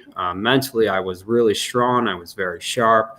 I was working in the pro shop as well. So, I had a great arsenal, and, everything was just kind of really clicking for me. And, I was able to do it for quite some time. And then, obviously, your life changes. In about 2015, 2016, I went into the corporate world and got a full-time job, and, life just started to change, and your priorities change. So you go from being a weekend warrior to a guy bowling league once or twice a week, and you don't practice as much, and, you sit at a desk a lot. So maybe you put a few pounds on, and then you get a little older and you're not as flexible as you used to be, or, these types of things. And, and things change too, by the way. The playing surface we bowl on changes. The topography changes. The oil changes. The equipment we use changes. And so that recipe I'd kind of figured out for that little stretch there, that didn't work anymore. So I think there's a lot of different variables that go into it, and it's really not one ultimate secret to success. I think it's just, understanding yourself very well and understanding what you need to do to create good ball reaction so that you can throw it good. It's just impossible for anybody to throw it good if you don't see the lane very well. So I always say that's what you got to do. If you can just try to find some good ball reaction out there, just you'll take care of the rest. That's all you really got to do. Yeah, I'm still searching for that in year 25. So, Matt, let's keep our tradition going. You and I, when you used to come on the show, we had a little trivia challenge back and forth. So I'm going to give you two questions here. The first one I'm going to consider a softball, and the second one I'm going to consider a little more difficult. So let's start off with the softball. We all saw Anthony Iyer pick up the 710 on TV. So let's get this one out of the way first. Name the other three guys who have picked up the 710 on TV. First was Mark Roth. Second was John Mazza, and third was Jess Stayrook. And so now it's interesting with Nair picking it up is we have three left-handers and one right-hander. So people might start saying that, the left has just got it so nice that we're picking up 710s at a 75% rate compared to the right-handers. So they already set our sides way too easy. Now they're saying, well, now they're making too many 710s. I mean, maybe they'll have to make, when the 710 gets reset, they'll have to put like a pattern shift, in for the 710. I don't know what's going to happen. Well, the people who talk about the lefty thing, for me at Nationals, it's much harder to bowl left-handed. So anybody saying, "Oh, Matt did this," he's left-handed, that's discounted completely because there's no possible way anybody can go out there and think that it's easier left-handed when nobody's helping you carve up the pattern. I don't know. I know that that I bowl with both hands. Actually, my co-host Luke Rosedal also does the same thing. He's had to switch for injuries, so we can talk a little bit more about the left side than most. So seriously, that your accomplishments out there, anybody talking about the left side, they're crazy because it's harder to me. Yeah, you bring up a good point. I mean, I think when they're softer, then it's an advantage to be left-handed because, they stay nicer longer. But when they start more challenging, then they're going to stay more challenging longer. And they're not going to, you're not going to be able to have the nicety of more traffic to create more room to increase your miss room for higher scoring. So it's just kind of one of those catch-22s. And that's why I've always said left-handers, if you're going to be worth your salt, you better be a very, very, very good repeater. Yes. All right. Well, let's move on to part 2 of the trivia question. And this is where it gets trickier. And we're going to stay in the same venue here with these 710 split conversions on TV. And I'm going to ask you to name the players that were sitting on the bench and had to watch their opponent make the 710. So start with Mark Roth and go chronologically if you can. All right. So it's going to be Bill Straub against Mark Roth. 1 for 1. It's going to be Bob Benoit against John Mazza. 2 for 2. It's going to be, I don't know. Stayrook was at Golden Pin, and that is correct. He was bowling against, who was Stayrook bowling against that match? Ugh. This is the hardest one because there really was, in the clips that you see on TV, just with him making the 710, they really never show this player. I actually had to look it up because I didn't know. Obviously, you see Benoit put his hand out to Mazza. You see Bill Straub with no reaction whatsoever on Mark Roth's 10-pin. But yes, you're right. 1991 Tucson Open. His initials are DF, and he's from New York. Well, I'm going to say Dave Ferraro in that case. Dave Ferraro is the correct answer. We'll give you 2.5 out of 3 for this week's version of our trivia game. I know you and I used to do that a lot. A lot of people know that besides being an accomplished bowler and doing everything in the bowling world, you're kind of a historian in that part. So take a moment, talk about your knowledge and how you got into learning that knowledge about old school bowling, and then I'll turn it over to my partner for a couple of last questions. Yeah, I think it's very very, very important if you're going to be in a competitive sport, in a competitive arena, to know the history of that sport and the history of the arena. I think it's very, very important, and it provides a lot of insight into the modern day.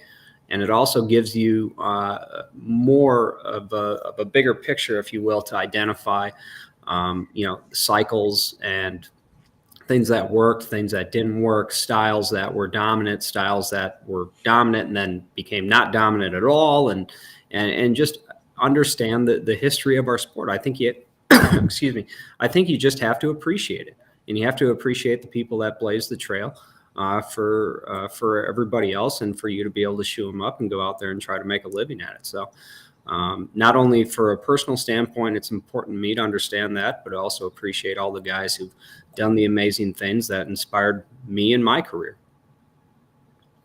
All right, I'm going to turn it over to Luke. Luke's gonna grill you for a couple of questions here. Hopefully, no hard trivia questions on board. Yeah, no.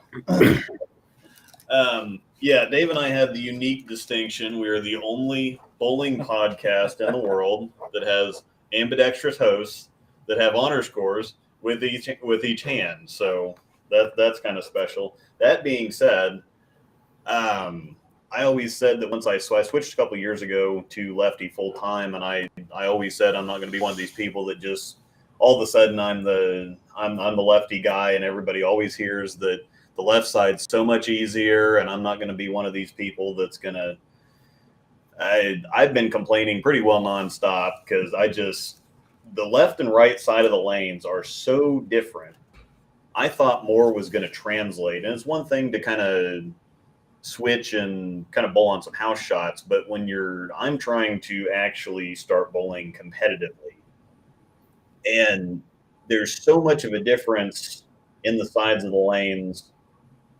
I missed my track friction, something fierce, but when you're out being a rep on tour, obviously you can see as a lefty, there's a whole lot fewer lefties than there are righties, so you can, even if you don't experience it, you can see what's going on. So what kind of different things do you approach for the lefties versus the righties in a PBA or PWBA tour type of situation? I think it really just depends on the bowler and what they need from you.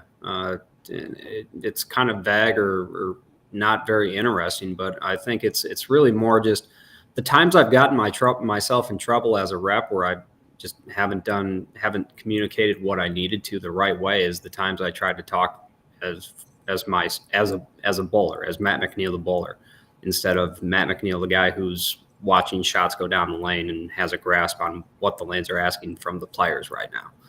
And that's really where I've gotten myself into trouble. And I think that's probably the toughest thing. If you got Del Ballard on here, if you got a lot of players that were players for a very, very long time and then became tour reps, I think that's probably the hardest thing that you have to work your way out of.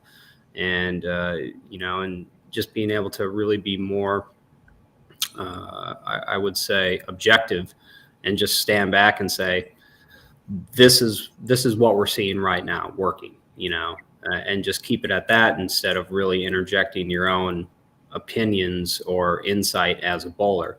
And, if you get a player who asks you, say, hey, what would you do? I think that kind of opens up the door for, what is your gut instinct in that situation? But once again, what I would do as a left-hander in a certain situation generally isn't what a right-hander would do. So it's really more learning how the right-handers think and how they see the lane. I think the biggest thing that I've come to is, left-handers kind of like to play more skid flip, or right-handers play more of the earlier friction, and I think that's just kind of learning one of those things has been very eye-opening for me. Okay. This one's kind of a selfish question, I guess, but as somebody who is, transitioning to the left side of the lane, like I said, there's not a whole lot that I have been able to bring over from the right side of things. I thought, well, I can mirror a lot of things, and that hasn't been true for virtually anything, from ball selection, balls I like as a righty, I don't like as a lefty, and kind of vice versa. I'm finding myself using a bunch of different equipment. The track friction thing is huge. Not having that mid lane stability is, I think, what throws me for a loop the most, because I'll throw a good shot and I'll wrap a 7. Then I make a little, one board move left, and all of a sudden it's a 6, or it's even worse. And so, what are some things? It might be too broad of a question, but what are some things that you can offer as far as success on the left side of the lane, if there's any things that just kind of come to your mind. I think to be successful on either side of the lane, but I think really, really more importantly on the left side of the lane is understanding your playing surface, understanding yourself as a bowler, and then understanding your tools and your equipment.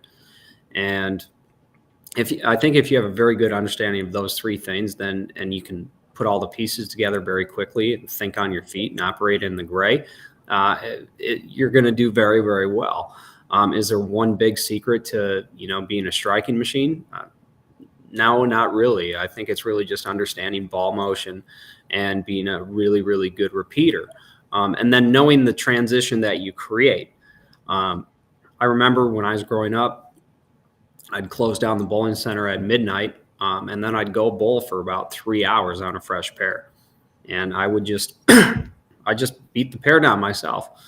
And I did that a lot. And I really got to learn a lot of my own transitions and what I had to do and what type of balls and what types of layouts and what type of hand positions and what types of speeds and all these types of things, that so I could follow myself very, very, very well. And I think that's why I've historically, the all events is my best event when I have a good look. It's because if I have a good look, I can keep it. I know how to keep it. And I know how to make the lane continually nicer for myself instead of going the opposite way, and having maybe one or two really good games, but then running out of room. Okay. All right, Matt, before we let you go, I got one more question that just came in through the chat room. They want to know who coined you Matty McHonor score. Matt Cannizzaro did. Matt Cannizzaro. We had him on earlier in the show, and as a lot of people know, you were his predecessor. Like I said, we started with you when you were giving lessons, maybe 13 in Reno, 14 in Reno, actually, I believe, and then we moved on to Matt. So it's been a long time since we've been on the Bowler Show. I know you were a regular, and you helped us a ton that first year with your segment. So, Matt, we're going to let you go here. I appreciate all the time you spent with us back then, and we appreciate you coming on to the show tonight. Thanks, guys. Always a pleasure to be here, and hope to get to be back on soon. All right, Matt. Thanks for everything you do, and we'll talk to you soon, sir. All right. Take care, guys. All right. All right, Luke, let's put a bow on this. I know this is going to be a 6-hour download for a lot of people. This is what we thought we might be able to cram into 2 hours turned into 3 hours, basically, of action. We wanted to get everybody on, a lot of people who had been on the show before.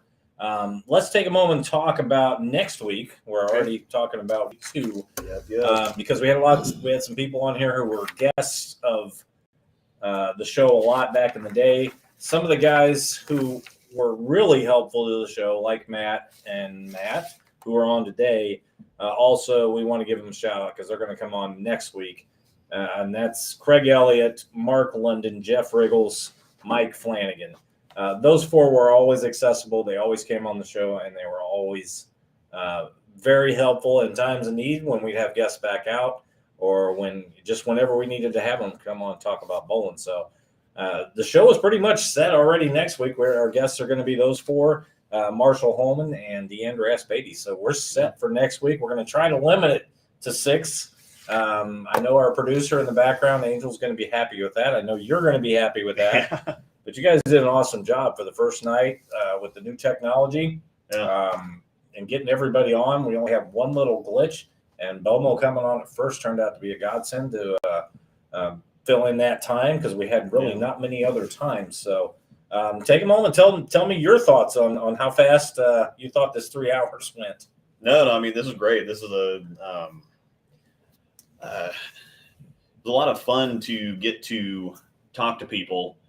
I've been historically pretty introverted and soft-spoken and definitely starstruck. So when I tried to do this, I'm looking for some redemption, specifically with Verity Crawley and Sean Rash. So whenever we can get them on, I was a stuttering mess the couple times I tried to do a show on my own. So being able to just ask a few questions and talk to some people that you watch all the time and it's a bunch of fun, and looking forward to next week. As you know, Deandre's another one. I'm a huge PWBA fan, so anytime we have any of them on, I'm going to be extra excited for that. But we're also going to be in the den at Aaron's in Belton next Sunday too. So every once in a while you guys have a couple tournaments going on next week. And so if we are out and about and happen to be in the neighborhood, Mike Soroka has very kindly offered us the den at Aaron's Family Fun Center in Belton. Those of you that have watched my channel for a while know that whenever we go out for the Greater KC Open, we always have a practice session there, and we stream the practice session. And so it's a place that those of you that have been around for a while on the channel have seen. So very nice venue, and looking forward to that next week. Okay, and with that note, Mike Adamski and myself with Kansas City Tournaments will be out at Aaron's Family Fun Center for those of you listening in locally this Saturday at 1 o'clock for a tour of KC, and then a doubles tournament the next day. The March Madness doubles will be at Aaron's at 10 o'clock. And with that, Luke and I are going to, I believe you're going to bowl that day also. Yep. And then when we're done bowling and working that day, we're just going to go right in the den. Hopefully we have no issues in there technologically wise, but we'll see on that. So let's go ahead and put a bow on this. Luke, it's been a long 3 hours. I can barely feel my legs. I'm not sure about you. Yeah, I could use something to drink. And I kind of like the radio world where there's 3 and 4 minute spots in between, but we had so many people to get in, and we will get some of these. We'll get some more commercials into the queue next week, so we'll have some fun with that. So let's go ahead and thank our sponsors here. Of course, our main sponsor for everything you and I do in the bowling world, Storm Bowling. We appreciate them being on board with all of my bowling endeavors. Cool Wick, I Am Bowling, Bowlers Mart, S&H Custom Homes, BobbyJacksons.com, Double J's Pro Shop, and Summit Lanes. And once again, if anybody wants to get on board, if you just want to support what we're doing here, just let us know. Send us a message. We can work with you. We can do a commercial. We can do all kinds of on-air mentions. So, Luke, you got anything else for this week? Nope, I am good. All right, let's wrap this thing up. Once again, I am Dave Waswo. This is Luke Rosedal, my co-host for the Bowler Show. I am so happy to be back. I can't even describe it. This was a fun 3 hours. It went by very quick. I want to thank Angel also for helping out, and some of our other spotters in the background, John Halls, and some other unmentionables that too many people to mention. So thanks to everybody who listened in, and we will see you next week on the Bowler Show.